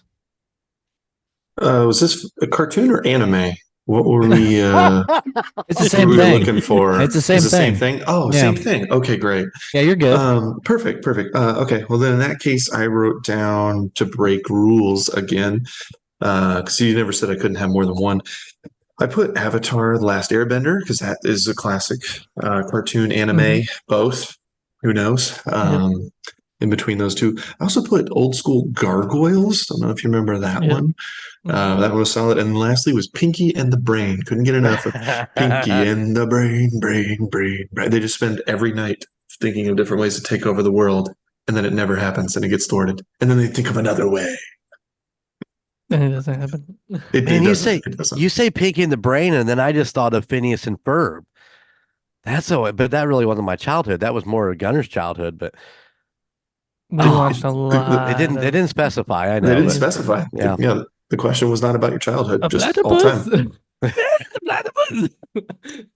Harry the platypus. All right. What is a movie that you watch even though you know it is bad? Sahara, Jake. That's I mean, it probably should be Sahara, knowing what you just listened to in the previous interviews that's on there. But it's not. It is not that. That's not what I wrote down. I wrote down for my boy Kurt Russell. Give him a little bit of love, like I had before on the podcast in a previous episode, and that is a terrible movie that I will continue to watch over and over again. some people might say it's actually pretty good. That's Big Trouble Little China. I will watch that again and again, especially when you get the little battle where they're going with the like they're like battling guys in there. I don't even know what it is, but the guy's like he has his fingers. It's ridiculous. Anyway, Big Trouble Little China. Nice. Man, he was running that. I really thought you were going to go with Escape from New York. No, that's not a That's a bad movie. It's a classic. good movie. No, I agree. Okay, so Little so China sucks. I sat down a little bit ago with the rocker chick and I said, I have one question that I have not answered. And I'm like, this is, what's a bad movie that you just cannot not watch again and again? And I'm like, I'm racking my brain and I'm like, well, we could go with like Twister. There was so many plot holes, the CG wasn't that great, but yet it's a movie that when it comes on, you just watch it from the very beginning to the end because it's it's that good. And she's like, no, that's not exactly what you want. So we did a little searching and we, did this little research and I found the one that I think is probably one of the worst movies ever, but yet you just watch it to see how bad it is. Sharknado. Boom! If I recall, Mom loves those movies. Right. Well, Nick, It's you've so made an bad. enemy in Nick. You will understand listening to the first part of the interview. Yep. Interesting. Sharknado. Little China. All right. What disaster movie keeps you up at night? I can't wait for Jake's answer. Perfect. Okay, that's awesome. Go ahead, Emperor. I think you're first because I did. I mean, what one it even destroys me every day. All I need to do is see a stupid log truck and I'm ruined. It does not matter. It is Final Destination. That opening scene, that first, 10 minutes or whatever it is of that movie, is ruinable. It's number 2, right? Yeah. Is it number 2? It's number 2. The first one Okay. is the airplane. The second one is the car wreck. Okay. But yep. No, yeah, absolutely. You're right, Emperor. I mean, that movie has scarred an entire generation of following a log truck down the highway. You won't do it. I won't do so it. true. You just picture it happening. I will gladly get a ticket to just pass that log truck. And then the state trooper pulls you over, you go, I'm not sitting behind the log truck. Give me a ticket, whatever, but I'm not sitting right there. Let's go. Absolutely miserable. So yeah, I can't do it. That's the one. That is the one that has ruined me. Okay, so it's great that you just talked about it, Emperor, because I mean, if you want to go true disaster movie that's going to keep me up at night, I would say Twister, just because storms can occur when you're sleeping. So you know it's going to be like like there's threat of severe weather when you're going to bed. You maybe don't sleep that well. Like last night. Like last night, yeah, or a couple nights ago. As you're listening to this, it was a couple nights ago. Now, I will say that if you're really looking at what the episode was that you're referencing here, it was disasters of a movie that keep me up at night. That would be Prince of Persia: Sands of Time. That movie keeps me up at night because it never happened. So I'm not writing that down. No, you don't remember the email that Jordan and I crafted that Colton didn't read. You didn't read because you couldn't read, and that was part of the joke. Go back to the episode after disaster movies. You'll find a nice little email there from Lil J and Lord Voldy. Lord Voldy. So your serious answer is Twister? Serious answer is Twister, but disasters of a movie, Prince of Persia. I love it. Oh, okay. What is your favorite song? Oh, this was such a hard question. Don't roll your eyes, Colton. There are so many good songs out there, and you know that. Okay. I went for like my favorite song right now that I'm listening to, because I could go straight Backstreet Boys, but I don't know about that. But right now, favorite song is actually a Blink-182 cover by the band called Figure It Out. and that's the Blink song "Damn It," but it's their acoustic version. So you got to look that one up on Spotify. You got to do some searching for that, but it is an acoustic slow version of the Blink What was the name of the 182. band? Figure It Out, all one word. Look it up. It has a totally different tone to it because the original Blink song is so fast, and they really slow the tempo down on this song, and it's acoustic too, which always has a different vibe to it. I love going back and listening to people's versions of songs in an acoustic setting like that. One of my favorites, and I can't remember the artist's name. I've got it actually saved in my YouTube channel, but he covered "Creep" by Radiohead, and Gunnar, you know the one I'm talking about. Yeah. He does this amazing job. He slows it down. I mean, it's a slow song anyway, but he even slows it down a little bit farther, drops it a couple octaves in the tuning, which in turn, once I figured that out, I was able to actually perform it, which I did a couple times for Families Helping Families benefit that we did down in Rochester. And I love that when they slow them down and they do those acoustic versions of it. They're just amazing. Not all of them, not every single one, but a majority of them. SiriusXM Octane does live acoustic sets with a bunch of the bands that I love, and I go back on YouTube and I rewatch those over and over. They do interviews, they play songs. It's so fun to watch. Yeah.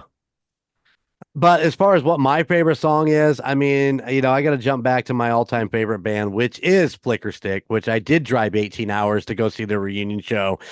And you can catch that on Golden Image Podcast, episode 20 or whatever the hell it is. It is a song by Flicker Stick. It is called Chloroform the One You Love. And I love this song. I performed it for many years, and it was amazing to see them play it one more time in Dallas, Texas. Dallas, Fort Worth area. I love Flicker Stick. Yep, grew up on that one. Yeah, you did. Bands on the Run, VH1's own one and only band reality show. You can find it on YouTube if you want to go dig around for it. It's all the episodes are on there, and you realize what a drunken idiots those guys are, but so much fun to watch. Nice. All right, let's go. Favorite spooky season movie.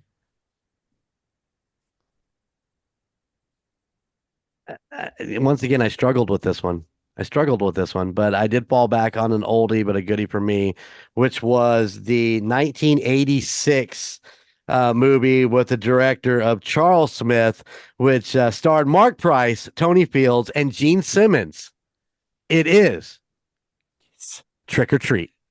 No. Remember Mark Price? Did you guys ever watch Mark Price when he was on, like, what was that, Growing Pains or whatever? He played Skippy, the neighbor that had a crush on Valerie.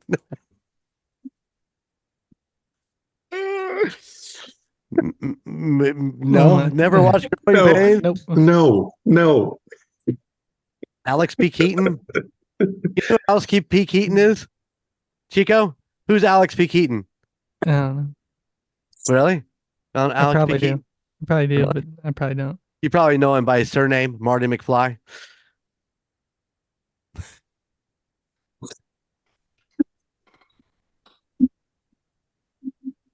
There is no way you're not spouting out his name right now. We are doing this in Gutter. It's happening again. No, I'm trying to think of why Alex P. Keaton is Michael J. Fox. Yes. Okay. Yes. Okay. But no, I didn't know that. I honestly didn't know that. No, I know that, but I figured once I said Marty McFly, you would have jumped right on it. Well, you had me so confused. I'm like, Alex P. Keaton, Marty McFly, Michael J. Fox, but it's trivia night all over again. Hey, listen. Isn't that an LFO? Isn't that an LFO song, Colton? Which one? Michael J. Fox was Alex B. Keaton. Isn't that in the LFO? Isn't that Summer Girls? I'm pretty sure it's in Summer Girls. Anyway, we'll look it up later. Favorite spooky season movie? Don't come at me, Logan. Okay, don't come at me. Nightmare Before Christmas. That's a spooky season. It's a Halloween movie. It ain't a Christmas movie. Don't come at me, Logan. I love it. Got anything else for him? You guys spend too much time together. I think that's a problem. Who? Me and Logan? No, you and Colton. Oh, because that's what he said. Yep. All right, let's get into an actor. Favorite Robin Williams role? Easy. Genie from Aladdin, hands down. Best role, best one. Talk about creating a character and then having free will to pretty much make up the script as you go, and then for the animators to figure out how to draw whatever he's talking about afterwards, because there were at least I remember reading about articles about how a lot of those impersonations he would just do on the fly, and then they were just got to like just draw the people that he was impersonating back into the genie transformed into them, like Arnold, they bump you up, like he just kind of goes off the rails a little bit, but definitely an iconic character from Robin Williams. Yes. Yes. Quick segue. Well done, Jake. Well done. Well done. Michael J. Fox was Alex P. Keaton. When I met you, I said my name was Rich. That's right. You look like a girl from Abercrombie and Fitch. Wow. New Kids on the Block had a bunch of hits. Chinese food makes me sick. I think it's fly when girls stop by for the summer. That's enough LFO for one podcast. Wow. I am impressed. Impressed. Real quick, Emperor, your favorite LFO song? Go. Yeah, summertime. That one right there. Summer Girls. That one. That's the one. That's the one. Yeah. When you said it at first, I was like, I'm drawing a blank. But when you were saying that, I'm like, yes, I know that song. I know that song. Never put the artist with the song because it was just, it was a popular song. But when you were saying that, I'm like, yeah, what is that? I know what he's talking about. I'm just trying to remember it, but we moved on from that, so I didn't get a chance to really finish the thought inside my head with it. Just in the meantime, Colton was Googling away. So I was looking it up because I was like, I think he's right. All right, spooky or Robin Williams movie. Robin Williams. Listen, the genie was great. Probably one of the best characters that he played. But he had so many great characters, and it's really hard to, you got Mrs. Doubtfire, you got the bird. It was a bird cage, right? Was it? Yeah. Just so many great things. But my first really involvement with Robin Williams, besides the actual Mork and Mindy TV show, was a movie he did called The World According to Garp. And it was one of those really bizarre movies that you kind of had to watch 2 or 3 times to really understand everything that was kind of going on in this thing. So yeah, I always kick back, and I was so bummed when Coach Rob was on that episode of Robin Williams, and that movie never came up. But he does have so many great movies out there. So, but I'm going to stick with Garp. The World According to Garp. Very nice. Very nice. All right, here you go. Is there a book that you would like to see become a movie? Am I up first on this one, Jake, or no? You got it? No, it's you. Do you want me to go? But it's you.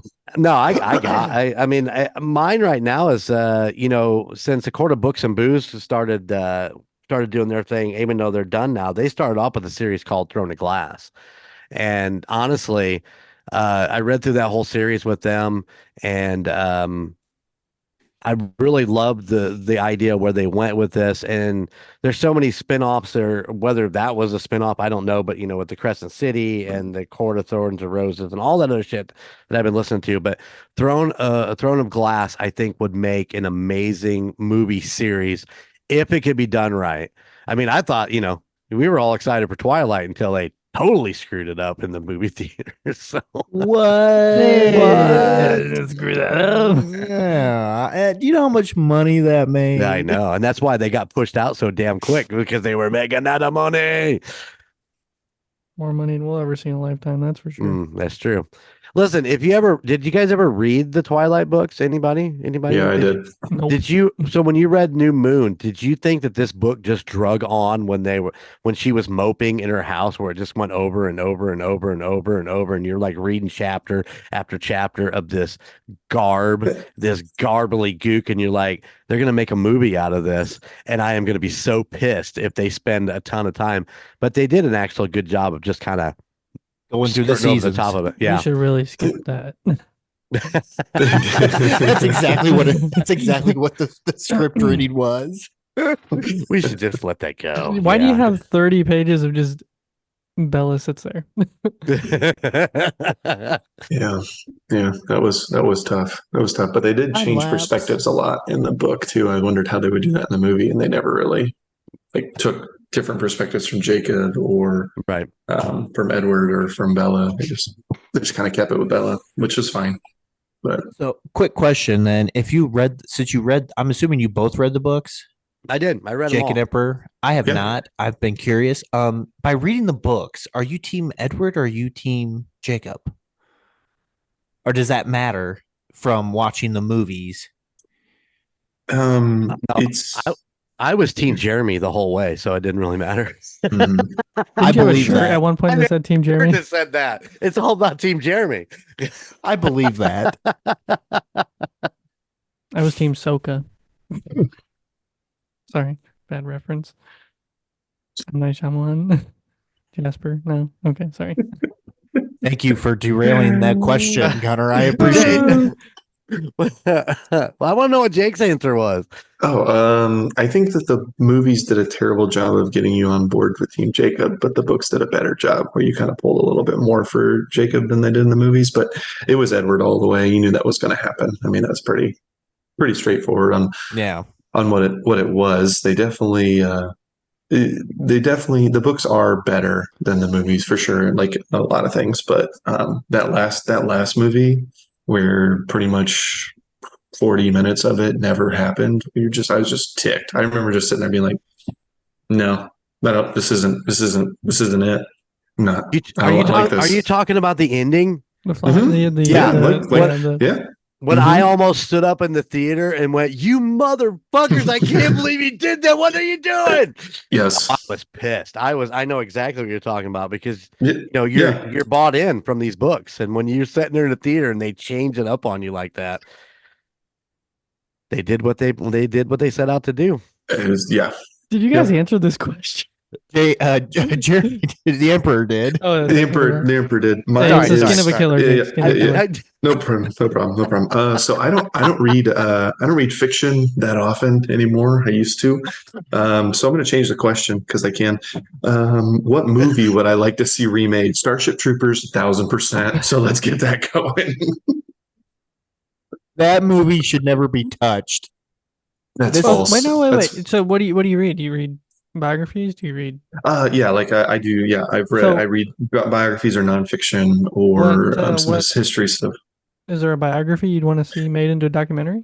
Well, actually, you probably could do a movie about like Ben Franklin is a character that hasn't really been touched on very much as far as like a big motion picture.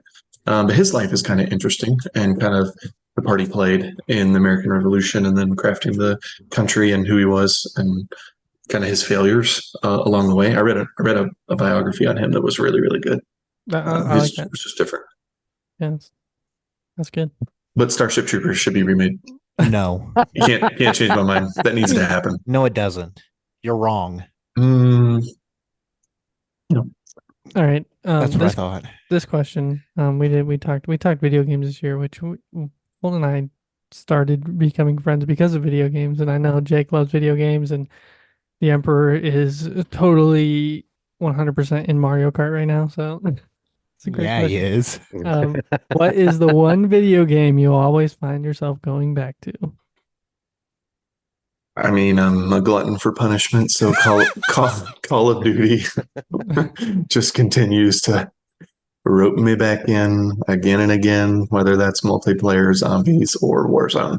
Is there any type of favorite that you have in the Call of Duty franchise? Like any type of mode or anything like that? I think like I think nostalgic wise, some of the old maps for multiplayer on like Modern Warfare um, 2 was really cool. Um, High doing rise. zombies, yeah, high rise, yeah. Doing zombies for like the OG zombies, and then doing how they like had new maps and you could do different things. That was cool to like go through. Now it's just like with anything, it's always hard to make something better and bigger and better and bigger and better until it kind of gets and just where I'm at is just kind of out of hand. I know Colton, you still play and enjoy, and I know Nick does too.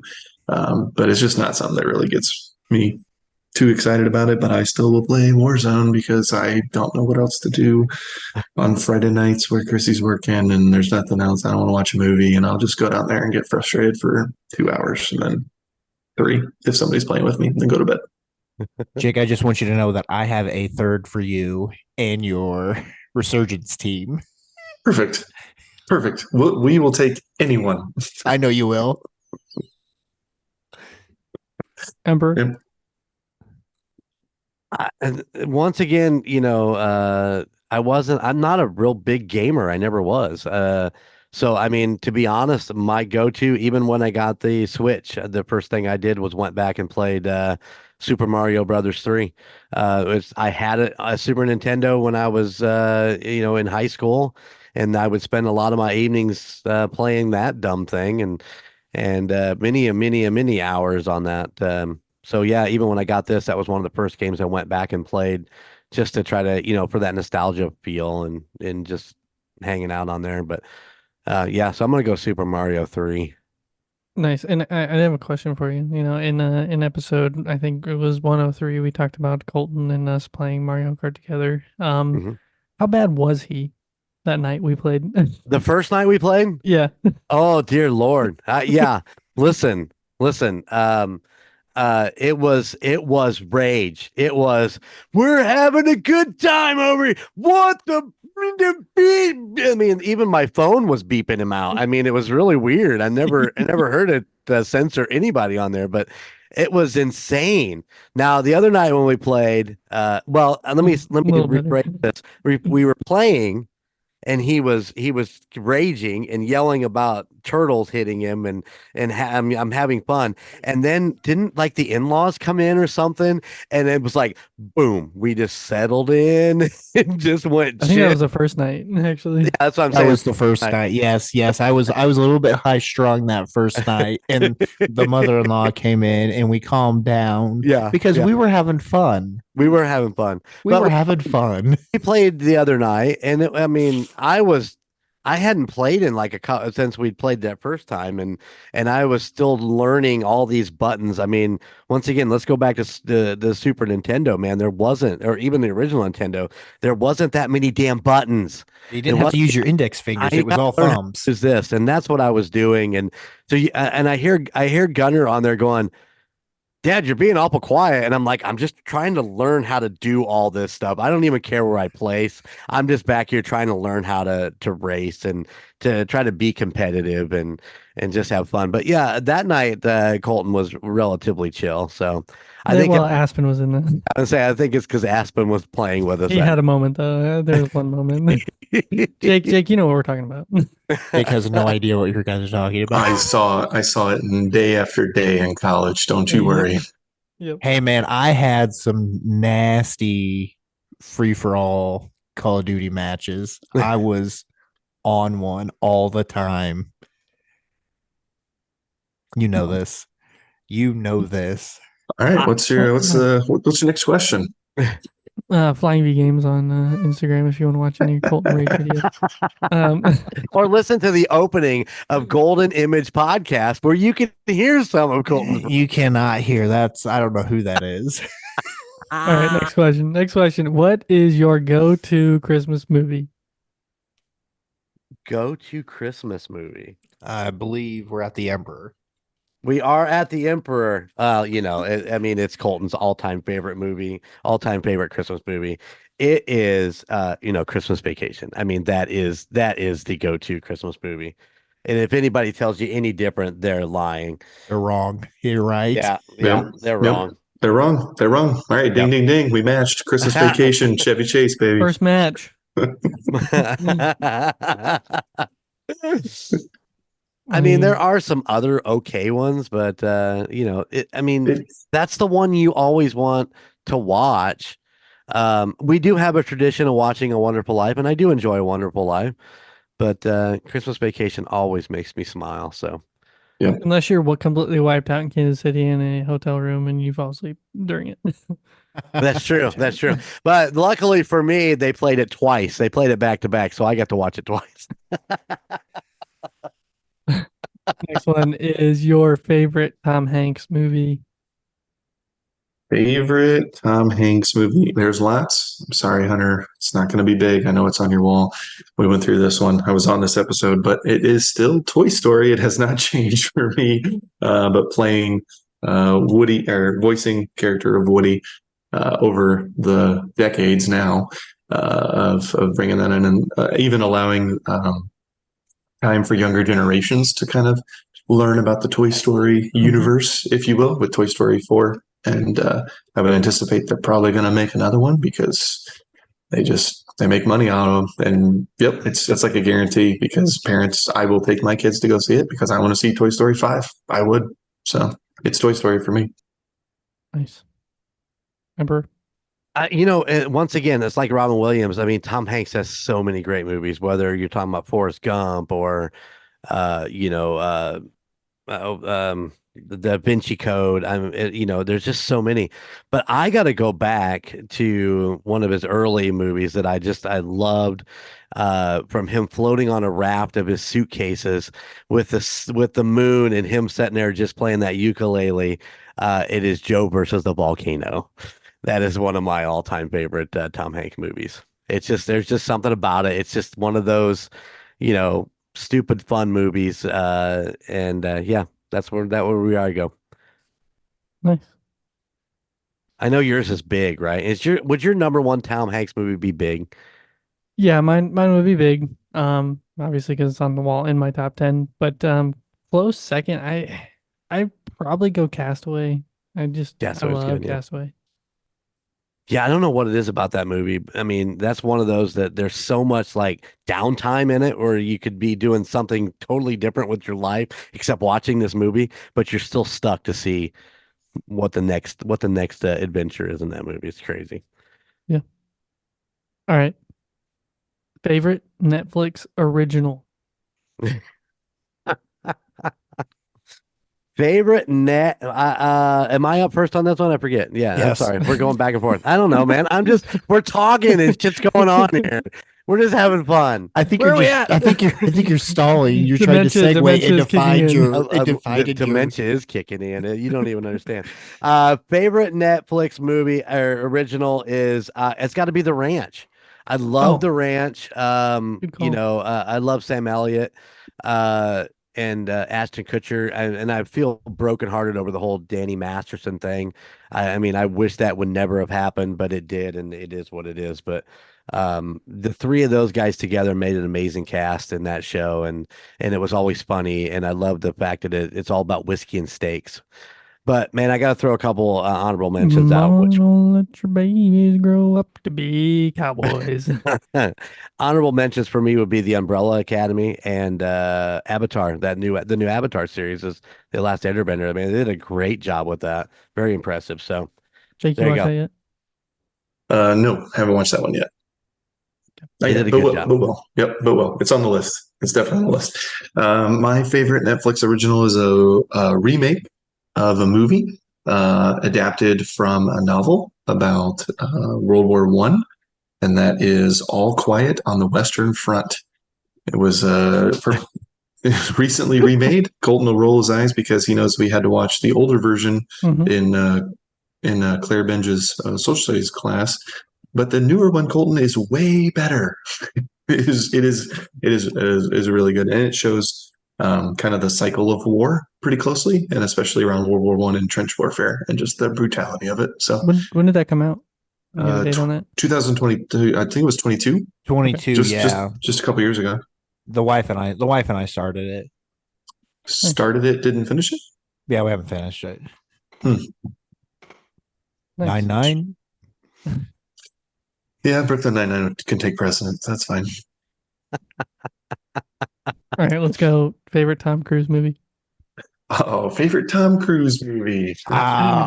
Just Nope, don't do it, Colton, because I'm going to surprise you on this one. Okay, I I'm don't going to I don't know. I surprise don't you. think you are. I don't think you are. No, I am. Wait a second. Wait a Go second. ahead, type it, and then we'll both. Click. Then we're going to both say it on three. Okay, Gunner's going to count us down. Gunner, Right. Gunner, Gunner, look at the Hunter, computer. Hunter. Oh, Hunter can see it. Okay. I That's can fine. see what he has. Yeah. Yep. All right, ready? Yeah. 3. Okay. Jake, Two, no, I'm not three. counting it down. You just call it out. Okay. Tropic Thunder. If that doesn't count, Edge of Tomorrow. But I don't know if Tropic Thunder counts. He What's put on the Tropic screen? Thunder. All right. This Well, is the roommates game all over again. Colton knows me a little too well. So, It counts. He's in it. okay. Thank you very much. Because Les Gross, the character of Les Grossman, as an executive in Hollywood, I don't know because I'm not in with the Hollywood executives, but I can only imagine that he's pulling from some sort of resource that he's been around some executives who have done what he's done, what that character did. So it'd be Les Grossman, Tropic Thunder, absolutely. Great answer. I'm gonna go with something that's has Tom Cruise more as a main character. I had a backup. Edge of Tomorrow. He's the main character in Edge of Tomorrow. That is true. I'm going to go with this movie because, now check this out. This was me and the Rocker Chick's first official date night movie. It was our first date. We went to see this movie. She asked me to go because she wanted to see it. And it's been one of my favorites of all time. And even though I love some of the other stuff he did, but Rain Man. That was I mean, just this classic Tom Cruise and no adventure, no action adventure, but just a damn good movie. And Dustin Hoffman is absolutely brilliant in that movie. Nice. So write that down. It's there. I see it. All right, this is my favorite. I think this is my favorite question, and Jake was a part of this episode, but I'm excited to hear the Emperor's answer. Uh-oh. What is the best part of being a dad? And he gets to go first. And I get to go first. Actually, it is that is probably the easiest question to answer on this. What is the best part of being a dad? And in my opinion, the best part of being a dad is watching your kids succeed, whether it be in their career, in sports, in whatever, with their own kids. These are the things that I get to sit back and enjoy, even if it's a project that they're working on for their patio bar area. Just the joy that they're having from putting all these things together, and to know that you were a part of all that. And with me, I get to see my kids grown up. You guys are still at that really early stage. I mean, even you, Jake, I know your kids are a little bit older than either William or Josie or Sophie, but when they grow up and they get out on their own and you watch them rise and fall and make mistakes and yet succeed, these are the best parts, because you're there to win and lose with them. And that has been the best part, to be able to talk to them about certain things and be a sounding board and try not to be an aggressive, no, you need to do it this way. You need to let them live and learn and succeed, and then you get to enjoy in that success. And you got one of your sons is putting an outdoor kitchen in? I heard, yeah. Did you hear about that? I think it might have. The joy on his face today when he was showing me the parts for it.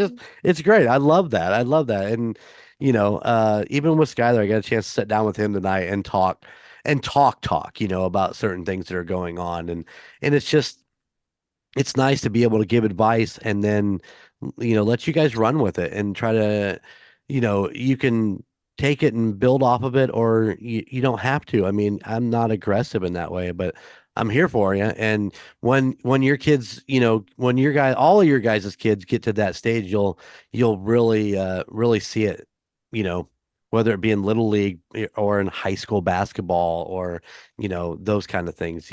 They're great. And that's the best part of it. Yep. Listen to episode 103 and recap the dad cast, and we go over Jake's question on what is something you'd want to tell you want your kids to tell your kids when they get older. And the emperor taught me a lot of stuff, and the biggest thing was to not take everything bad that happens. Something good will come out of something bad. So It'll always work itself out. it'll always work itself out. Yep. Jake? No, I appreciate the question because it was a pretty cool episode to be a part of. Mystery to- box is what it was. It was the mystery box. I was promised that I didn't need to prepare for anything that we were going to be talking about, and that was certainly true. So I think for me personally, the best part, there are so many, like the Emperor talked about, but for I guess looking just at our little microcosm of our own family, it's being able to create like these traditions, but I'm not talking like holiday traditions or where you go or when you go. I mean, like in the stage that my kids are at, we're at 5 and 6, almost 7, but we do this, like we'll fight on the bed, like we'll wrestle, like they still they want to wrestle. And like, so then I can let them win. But I hold them. And like, we do this, we call it fight on the bed. And that's what we do. And they always ask me like, can we fight on the bed? And like, that's something that's special that won't always happen. Like that won't happen. And one day will be our last day to do that. And I don't know when that will be. So taking every opportunity to do that. We also do what we call a silly night. And during bed, they cover themselves with the sheets. I take a stuffed animal and I'm just silly. Like I have no script. I just mess with them with the stuffed animal. And again, we're in a good age. They love doing that. They have great imaginations to play. And so that's a great place to be at. I know one day that'll be gone and I'll look back and I'll really miss that. Until they have kids of their own, and I can do that with my grandchildren. And so that kind of comes back to you. But that's part of the best part right now about being a dad is able to like make those things that are like, they were organic. It wasn't anything that like I made because my parents did it. It just happened. And then we just keep doing it. And it's something that they look forward to. So just keeping something organic like that, that's a tradition for your family. That's something that's been pretty cool for me. Nice. Yeah, the dad cast episode that you guys put out, one of the best episodes you guys have done. Definitely, that it's a feel good episode, and anybody who hasn't listened to it or watched it needs to go back and watch it and listen. It's really, really good. You guys did a killer job. All of you guys did on that episode. It was a fun one, that's for sure. All right, what is your most rewatchable movie? Oh, well, I've fallen asleep to it over the past 4 nights because I put the sleep timer on the TV on 30 minutes and I fall asleep probably 10 minutes in and then it goes off or Chrissy just turns it off. I don't know. Either way, because I fall asleep before she does. But it's 2011 Brad Pitt, Jonah Hill, the story of Billy Beane for the Oakland A's. It is Moneyball. I don't know why, but I probably have watched that just because it's a good one to fall asleep. So I'll just rewatch that at any time. Moneyball. It's a fun movie though. It really is. It is. It is sports related. I like it. It's about changing the game. Looking at things from a different perspective. So I enjoy it. Nice. Emperor. Mine. I'm gonna go off track on mine here because it's not a very popular movie. I'm not even sure half of people have heard it. I run into it by accident, and I think I've watched it probably 50 or 60 times since I've run into it. I have two things that could be in my head. I'm excited to see which one it is. You got 2 of them? Yeah. Okay. This one is it stars Zac Efron, and it's about him being a DJ, and it is called We Are Your Friends. And it's a DJ. He's a DJ trying to make it in the biz, and there's so many underlying things as you watch it, and again, you notice the little things that the directors did in this movie. And actually, it was directed by the guy that also came up with the MTV Catfish. and I don't know what his name is. I forgot to look it up, but it's not a great movie. I mean, it's not like it's this outstanding It is movie, pretty but good. it's got some good moments in it. Emily Ratajkowski's in it. Wes Wes, what is his name? I don't know. He's in Yellowstone. He was in Ghost Rider. Yeah. Black hair, always slick. Wes Yeah. Bentley. Slick Yeah, back. there you go. He's in it. And it was just really good. I really enjoyed this movie. So if you ever get a chance to watch it, and like I said, it's not the greatest movie in the world, but I enjoy it. So That's good. Sorry, Gunnar. Colton and I both whiffed on your your attempts to get us to jog our memory with what do you say, Yellowstone and Ghost Rider. Colton and I are 0 for 2 on those ones. What? You guys never seen Ghost Rider? You've never watched? I watched it, but How do you connect I was them? Like, what are the connecting dots in those two films? Dude, Like, the in guy those two doesn't. The guy things? does not change his look. That's the connection. He looks the same in everything he's in. actually, Wes Bentley was the original game player in the Hunger Games. The one they made him eat the berries at the end or whatever. You know, had the really funky okay, beard. yeah. He was Dude, the he game literally maker. has slick back black hair and He everything. was the Okay. game. He was the game maker for Yeah. Hunger Games. Okay, Yep. I'm picking up what you're putting down. Yeah. I'm not. I love this not a guy. huge That fan of Hunger guy's Games, an amazing actor. I mean, he's done some great stuff. He's kind of all over the place from Ghost Rider to Hunger Games to this DJ. So I'm glad you said it again because I know Jordan's wanting us to bring it back, but Gunnar, Ghost Rider is a terrible movie. Oh, I Do didn't not say it's bring a it good up. movie. Okay, don't I like didn't that say it's a can't good be a good movie. reference It point. just- And how Colton and I would know who played in that beyond the Nick Cage. the obvious Nick Cage awfulness that's in it. That's all you know. We didn't watch it to know who's in it. We watched it to hate it, and it succeeded. But So if you look up a picture of Wes Bentley, you go, "Oh yeah, he was in Ghost Rider." So wait, what was your second one that you thought I would go for? Begin Again. Oh, that's such a great one too. Yeah, I was gonna say Begin Again or We Are Your Friends. That Yeah. those were the two I was gonna say. All right, you guys ready for some rapid fire? We are gonna Yes. go through the genre series. You guys are both on an episode of the genre series, but you still have to answer the question whether it's the same movie or not. So, all right, so here we go. Let's start with Jake and then go Emperor, and then we'll go back and forth. And then Colton will have a question for you afterwards, I'm sure. Okay. All right. Here we go. Favorite action film? Thank you, Dartmouth. It's John Wick 2. Thank you, University of East Phoenix. It is Point Break. Favorite sci-fi film? The Mage- Fifth Element. I'm Wait. sorry. How are we going? Emperor. No, Emperor. back and forth. Yeah. Okay. Yeah. Back and forth, so he does it twice. Yeah. Yeah. Okay, great. Okay, sorry, man. I'm gonna go Fifth Element. That's a good one. Matrix. That's a good one too. Favorite buddy film? If you ain't first, you're last. Talladega Nights. Nice answer. Sometimes you just gotta mess with time. Bill and Ted's Excellent Adventure. Favorite fantasy film? Man, this was tough because I'm gonna go with Labyrinth with David Bowie. Nice. I appreciate you, Lucas, Little G Silva Man. Lord of the Rings, The Two Towers.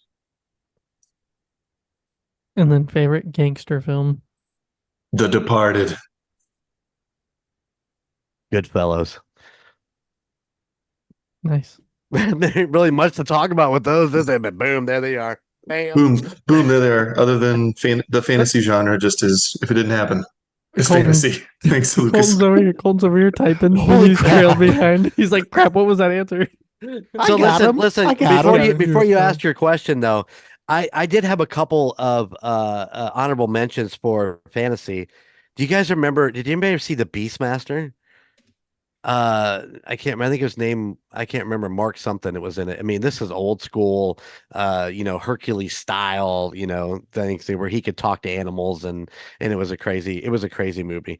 And then a Princess Bride actually showed up in the list of actual fantasy movies. So those Beastmaster and Princess Bride were definitely on the list of top Yeah. 3 anyway. Yeah, it's a fairy tale. It's fantasy. Yep. Spot on. Absolutely. It didn't happen. Colton, you got any It's not- questions about those? I Rapid mean, fires? this list is completely different from the first interview that we did because I had problems. And but no, these are all great movies. So Emperor, Sure. why are we going with The Fifth Element? Yeah. There was something about The Fifth Element. That is one of those rewatchable movies for me. I mean, I don't care if I come in 45 minutes after it started. I'm going to sit down and finish this movie. There was something about it that I just loved, and I don't know. I mean, that was like I said, I brought up a list because my brain doesn't work like that. It seems much anymore where I can just sit there and start rattling off sci-fi movies. I mean, honorable mention was definitely Star Wars. I mean, Star Wars is an amazing sci-fi. I mean, I know you guys, a lot of people shit on prequels and the next set of series, but growing up with Star Wars, seeing Star Wars in the theater in 77, or whatever year it was exactly that I was there. No, it's spot on. Being there and seeing the originals and then going back, I have a tradition. Star Wars movies, even when they did the remakes and they did the Star Wars remake with Empire and Return of the Jedi, I have seen every Star Wars movie in the theater with my mother. That is our tradition. We always go see it together. And so, I mean, you can put Star Wars on that list too, but Fifth Element just kind of popped out as that fantasy or that sci-fi movie that I love, no matter where I even started at, whether it's the beginning or the end. Is that Very where you? nice. Very Yeah. nice. No, that's great. That's a great answer. An absolutely great answer. Jake, Lord of the Rings, The Two Towers. Why is it on here? What do you mean, why is it on there? How many times we've watched that movie? I've I watched that know. movie. We've watched that movie. I know. You've watched that movie. It is a fantasy. It's a wonderful fantasy. The entire Lord of the Rings series is nothing but fantasy. And it was well done, other than one CGI part that we won't talk about. Okay? That's okay. They're swinging at nothing. There's no one there. The orcs are invisible. That's what it is. They got invisibility codes on them. Not mad. I'm why is it on your list? I think it's I think you look at the list and you're trying to figure out, it's a favorite for me, but it also reflecting back on like the whole movie landscape, right? I mean, Lord of the Rings is such a heavy hitting trilogy of movies that really a lot of people went to, a lot of people shared, a lot of people had opinions on, a lot of people enjoyed together. So I just felt that it was a really, really good movie, and it's specifically the second one I found to be the best one that I enjoyed. But I will take up the Emperor, and then if maybe if Colton finds that not to be worthy of the list, the Fifth Element will take its place 100% because Ruby Rod.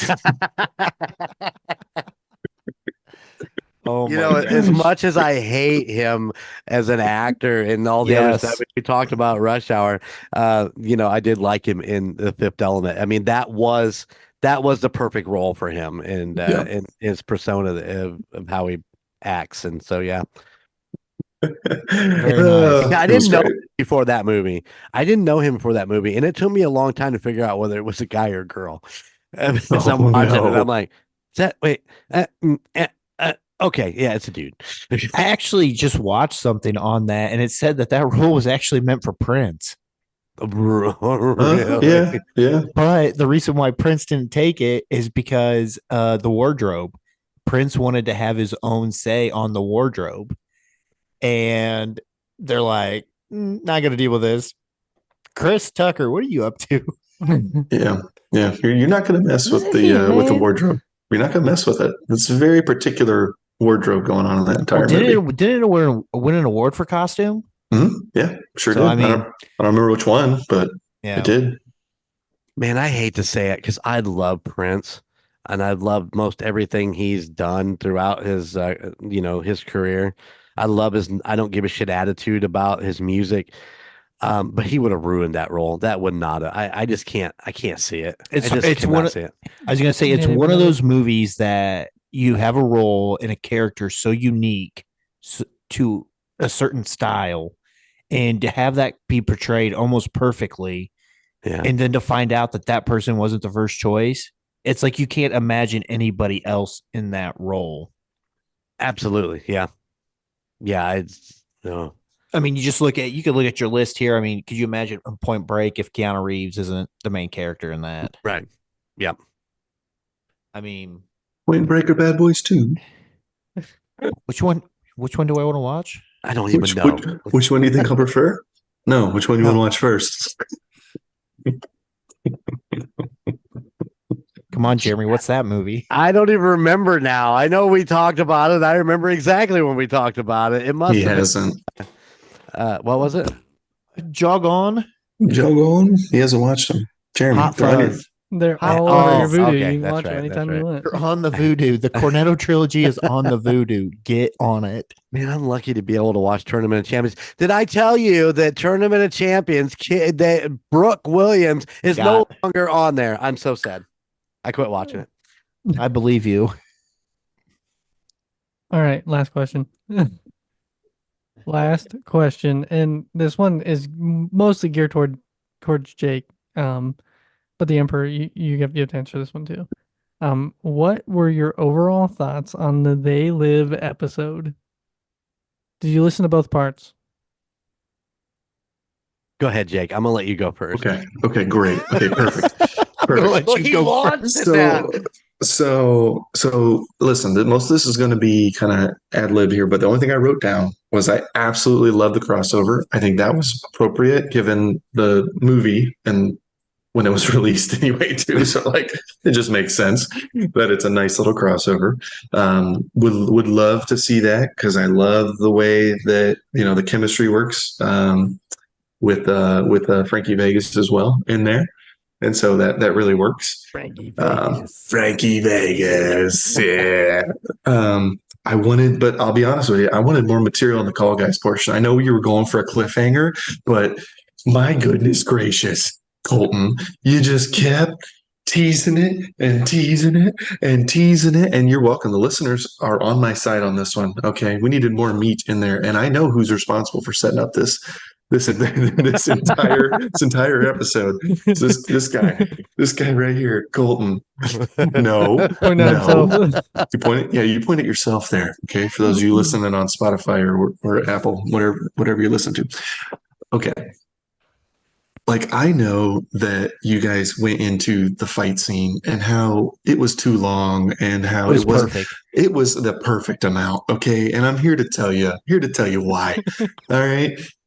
If you're going to do a low budget film and you're going to cast professional wrestlers to be the main characters, and inside the script, it includes a fight scene, and the fight scene might be a couple pages of the script, it's very minimal in there.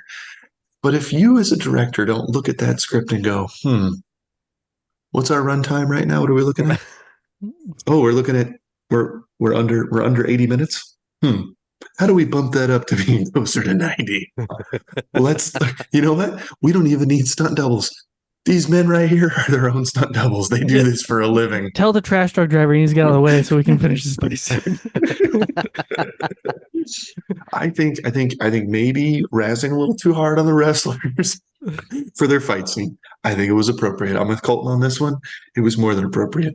Also, Colton, I'm with you. I had no idea his actual character name in the entire movie because it's not referenced. I swear it's not said one time in the movie.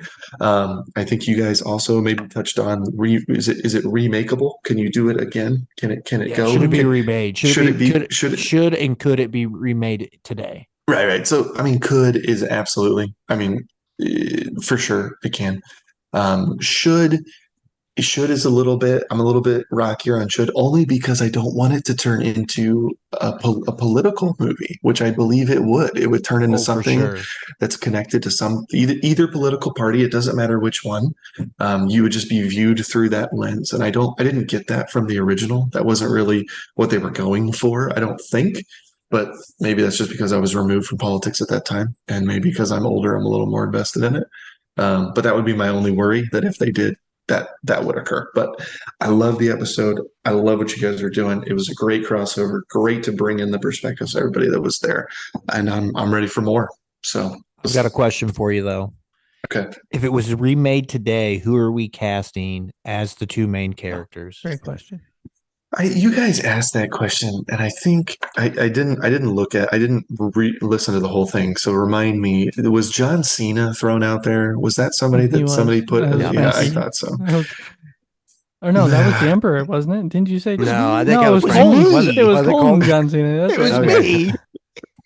Oh yeah, Frankie was saying Frankie the Rock. wanted the Rock. Yeah, Frankie wants the Rock and Jason Statham. that's right. I want John Cena and Anthony Mackie. Okay, but are you trying to make a shot-for-shot remake here? Like, why not make it a little bit different? No. I want the same corniness. But I think John Cena could play a great Rowdy Piper. He could. But I don't think you can. But I don't think you do that. It flops. If you try and make a shot-for-shot remake, it won't work. You can't make it quirky. For something to be quirky and then remake it quirky, it doesn't work. You take a serious one and then make it quirky, that would work.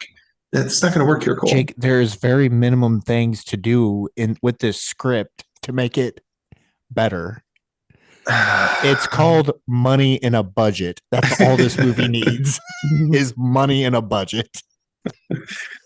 Maybe contact lenses or LASIK surgery instead of sunglasses. That might be appropriate. That scene still pisses me off. You have contacts. You've worn contacts. You have contacts still. I don't know if you do, but I think you do. That is not how you put contacts in. They just slip them in with one finger. Yeah. That's not what is going on. That's not how it works. I don't know, Colton. I don't think that you go shot for shot. I don't think you do that. I think you take a different spin on it. I think you totally do. I think I don't know. I don't know who you pull in. I don't know. You know what? Who cares, Colton? It doesn't matter because it'll be fine either way. Put Timothy Chalamet in there. I don't care. He's riding high on Dune 2. Why not put him in there? Totally fine.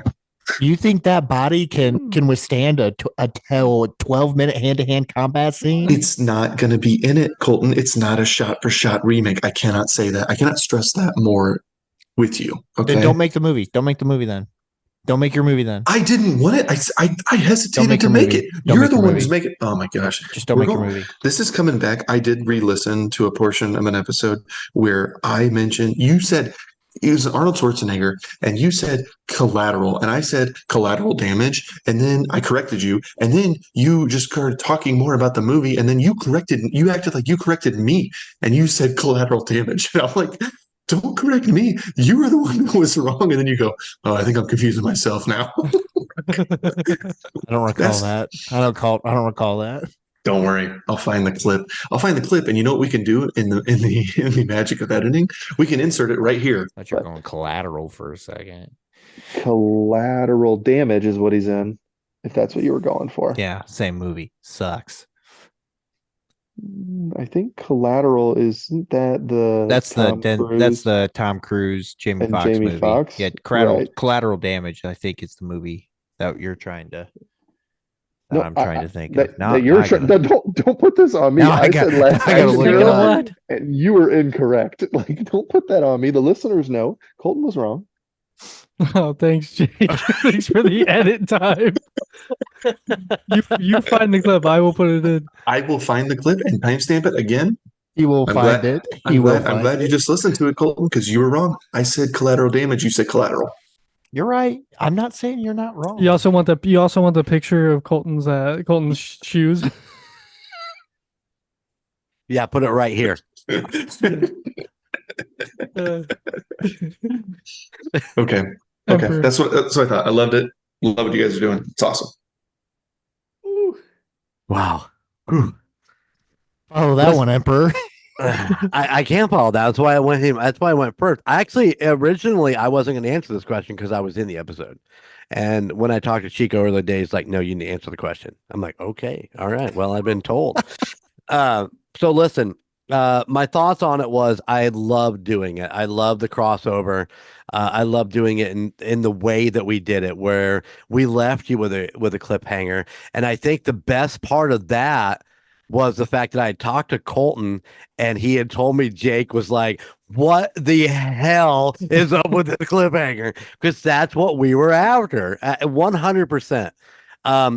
But to Jake, to be honest with you, yeah, that was set up by Colton. The whole thing was. Knew it. I'm like, hey, you want to come on and do a Golden 80s on They Live? He goes, we're going to do a crossover, and here's the outline. I'm like, literally okay. the outline. I thought when we finished episode 1, the Call Guys part, when we finished it, I was like, I don't feel like we've actually talked about the movie at all. I mean, and I know it was set up that way, but so I understand what you were saying about, there wasn't enough of the movie in the first one, but I mean, because it felt like that when we were recording. It was like, man, I don't feel like we really even gave them much to bait them in. But then when we did Golden 80s, I mean, you got 50 minutes of everything about the movie with no banter about anything else but this movie. And I enjoyed doing it, and I enjoyed being the villain of this one because, everybody was all about, Nada being the favorite character, and I loved the girl instead, So I had a blast with just kind of being the villain in that episode. What really kind of bugged me, and this is only because you're going to get it from the producer side of Golden Mojo. I don't know that it followed through. I think that the people that listen to the Call Guys didn't necessarily follow up and listen to Golden 80s. Because if you look at the numbers don't match. You would think that they would be a lot closer to matching as far as, the Call Guys episode stream download numbers compared to Golden 80s. So I was a little bummed about that people didn't necessarily make that transition. I really thought they would, but I would definitely do it again if the guys were down. And I know Frankie is because he's got this man crush on Colton. So he, even when we're off the air, all he does is talk about Colton. So it's just weird.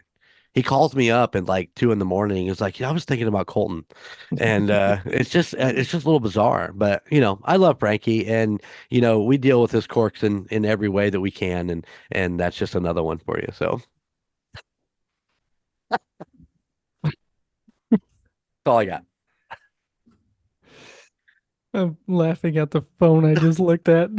Yeah. Jake just sent me the timestamp for the exact moment for this. Yeah. episode. Yeah. That's Gunner, right. look at the That's right. computer. Gunner, look at the computer. Look at the computer. This Okay. is not well for your podcast. You're telling him to look at a computer. No one else can see between the two of you. No, What are the that listeners? doesn't matter. It What doesn't are the listeners matter. supposed to do right now? Twiddle their thumbs? What if they're driving? I wrote that like 2 minutes ago. Oh no, my thing's so small on here. I have it like up higher. So, but yeah, he put Jake is looking for the timestamp, and then I get the text of you sending me the timestamp. This is like I could see it in podcastception. your face that you were looking for it, and I was like, he's looking for that freaking stamp. Okay, Yeah, and the listeners just heard it. I'm wrong. on it. Let's just say let's go back in time because I probably did it. Actually should write a note that says do that. You can skip that if you want. No, it's totally going in there. And I have a even better idea for Penelope Cruz after I've thought about it for a little bit. Yes. Oh man, I'm excited. Okay. I'm excited. Crazy what you So there's a do word plague. in the past, future past going on here. All right, guys. We really appreciate you both for coming on. Jake, you were on 20% of the 50% of the episodes that we had guests on. 20% of 50%. That's right, Yes. folks. Figure that one out. Yep, you were on 5 of the 25 episodes. So Carry the one. 20% cares. Of the 50%. So yeah, I really appreciate it. Emperor, I didn't do the math on yours because I couldn't think of it, and Jake was on the most over the year. So he's catching you, if not already surpassed your amount of times you've been on the call, guys. Goodness. I feel like I've been on the call, guys, a lot lately. You have, yeah. Which, yeah, we really do. We really do appreciate you. We appreciate Perfectly Picked Games. We appreciate all the work the Emperor puts in and keeping all this empire afloat. And yeah, it's been a fun year 2. Excited for year 3. We have all but like 12 episodes planned.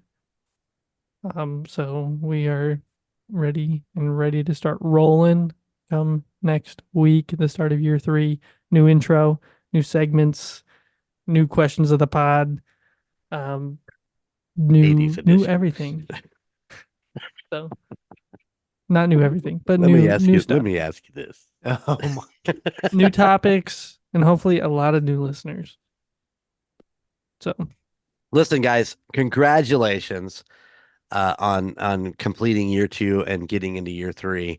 As we talked about early on, some of the stats is that most podcasts don't even get past the first 10 episodes, let alone 2 years.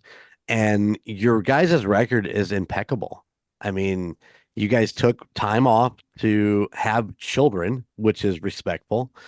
We all understand that. And once again, the Quarter Books and Booze coming in and filling in for you guys. They did a great job. And I know they had fun doing it because they told me that they had fun doing it. There was one week where that episode didn't come out because we had a major crash in computer world. So, that is completely understandable too. You guys have put an episode out every week, for the last 2 years. And I want to thank you as part of the Golden Mojo Empire that you guys are putting the effort in and doing this. And hopefully we can have an even better year 3. I look forward to what you guys have planned. And of course, I'm going to have to be on more episodes because I need to get back in the lead. I got to get ahead of Jake.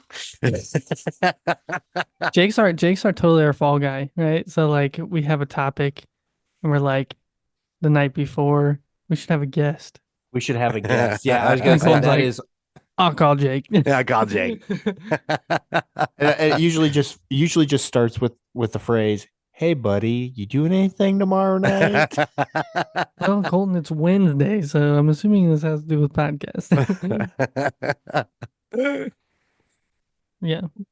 That is 100% true. And,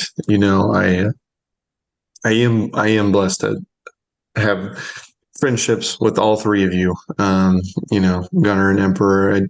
I was a little older for you, Gunner, to know you at Triton, so I just wasn't really at that same age. But as soon as hearing about Colton getting being on a podcast with one of his buddies, I was like, oh, okay, that sounds cool. I don't know, what are you guys talking about? And then it was just like, I don't know, we're just talk about movies or whatever, life or something will come up. And so it has definitely grown. The work that Gunner you put in, Emperor you put in, Colton, the work that you kind of put in. Talk about effort a little bit ago. I saw it. He was typing really good there, bro. Let's give him that. He was. He absolutely was. No, I give Colton a hard time just because we've known each other for a long time, and we can have that back and forth kind of a deal. But I know all the work that the 3 of you put in to really have this Call Guys podcast grow to where it is, and I think that you guys have definitely put in that work to make sure that it's going to sustain and it's going to have a great year 3. And anytime that you do need a fall guy, anytime you just need somebody to come on here and just make arguments for the sake of arguments, Colton knows I'm always good for that. So we can, he might just tell me the topic and just say, hey, just take this side and then we'll be all right. We'll be okay. We're part of it. And then we'll roll with it and it'll be fine. But definitely all the listeners and feedback and, people that we know that listen and other guests that you've had and the interactions that we can have with them. It's just been exciting to see. And I can't wait to see what you guys have for year 3. I'm ready for it. A lot of goals, coming up for year 3, and that's big one is to get more of our listeners going over to Perfectly Picked Games.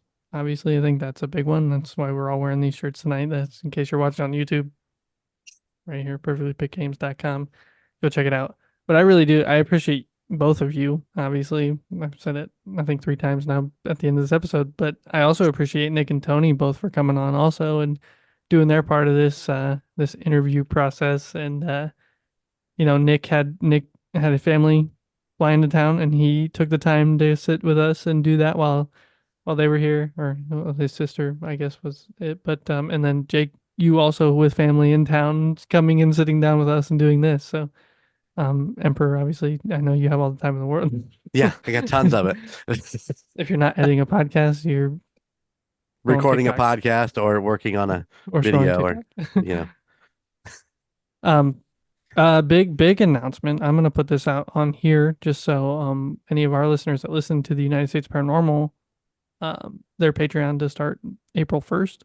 So Absolutely. make sure you go check that out. That's exciting for the United States Paranormal to have a Patreon, and you can get some really cool stuff on there. I know the Emperor's going to announce that here soon, what all you can get with your different subscription levels.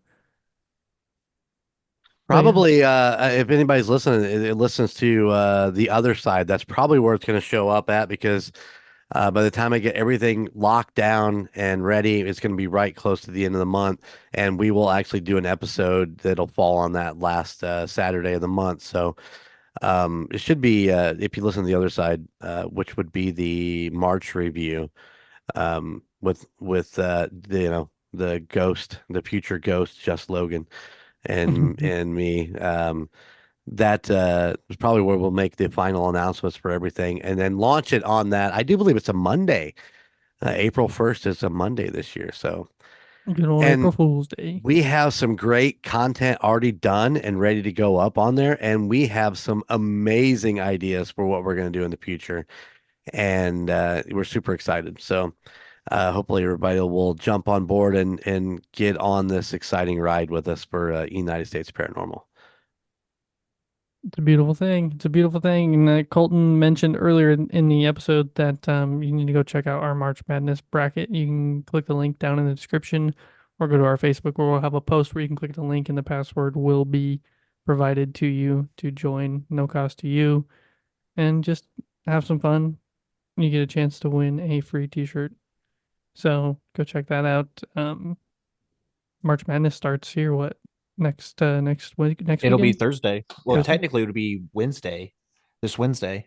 So yeah, excited for that. Know how much I love college basketball.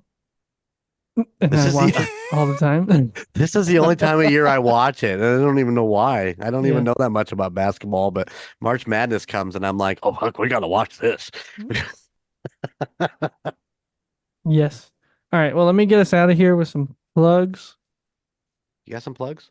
I do. This is the end of year 2, going into year 3. I want to thank everybody for listening to the Call Guys podcast. You can find us wherever you get your podcast, whether it be Spotify, Apple Podcast, Amazon Music, wherever you get your podcast. You can also watch us on YouTube. Just search for the Call Guys podcast or click the link in the description to go to our channel and check out all 103 other episodes that we have put out over the last 2 years, from our favorite movies to new movies to lists of our favorite actors and their favorite movies to all about us episodes and holiday episodes. And there's just so much going on that we've done in the last 2 years, and we have so much more coming for you in year 3. So please go check out all those episodes wherever you get your podcasts or on YouTube.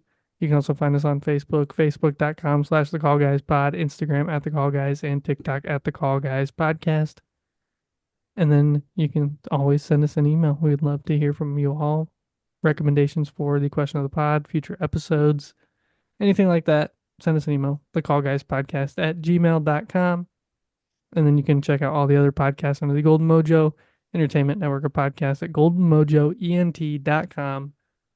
You can find the Golden 80s podcast, the United States Paranormal podcast, the Indiana Chiefs Fans podcast, the Murdnerds, and old episodes of Court of Books and Booze, which we keep saying they just need to come back because their numbers keep going up even though they don't put out episodes. So, and then also check out Perfectly Picked Games, perfectlypickedgames.com. Use code GoldenMojo at checkout for 20% off.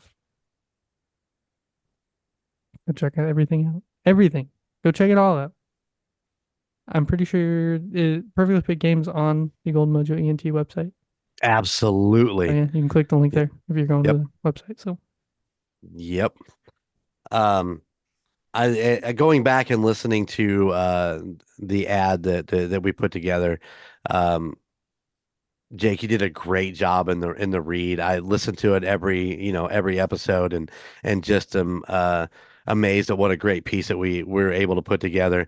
And once again, I love the idea of it being a family game night where you talk about basically I keep saying the thrill of victory and the agony of The defeat. thrill of winning and the grace of losing. It's a beautiful line. It is a beautiful line. Absolutely. And that's what I was getting at. So we love being a part of Purpley Pick Games, and we plan on holding this for as long as everything is going. So and we just want everybody to succeed. And so, yeah, go check it out. perfectlypickedgames.com. Okay. Anything else, guys? Love your brothers. Love you, brothers. And that's all I got. Everyone else out there in podcast land, we'll check you on the next time. For all those out there in podcast land, see you next time. Have the day Year you 3. deserve. Have the day. I was waiting for yes. that. I'm considering arson. Later. Ruby Rod. Couldn't think of anything to say.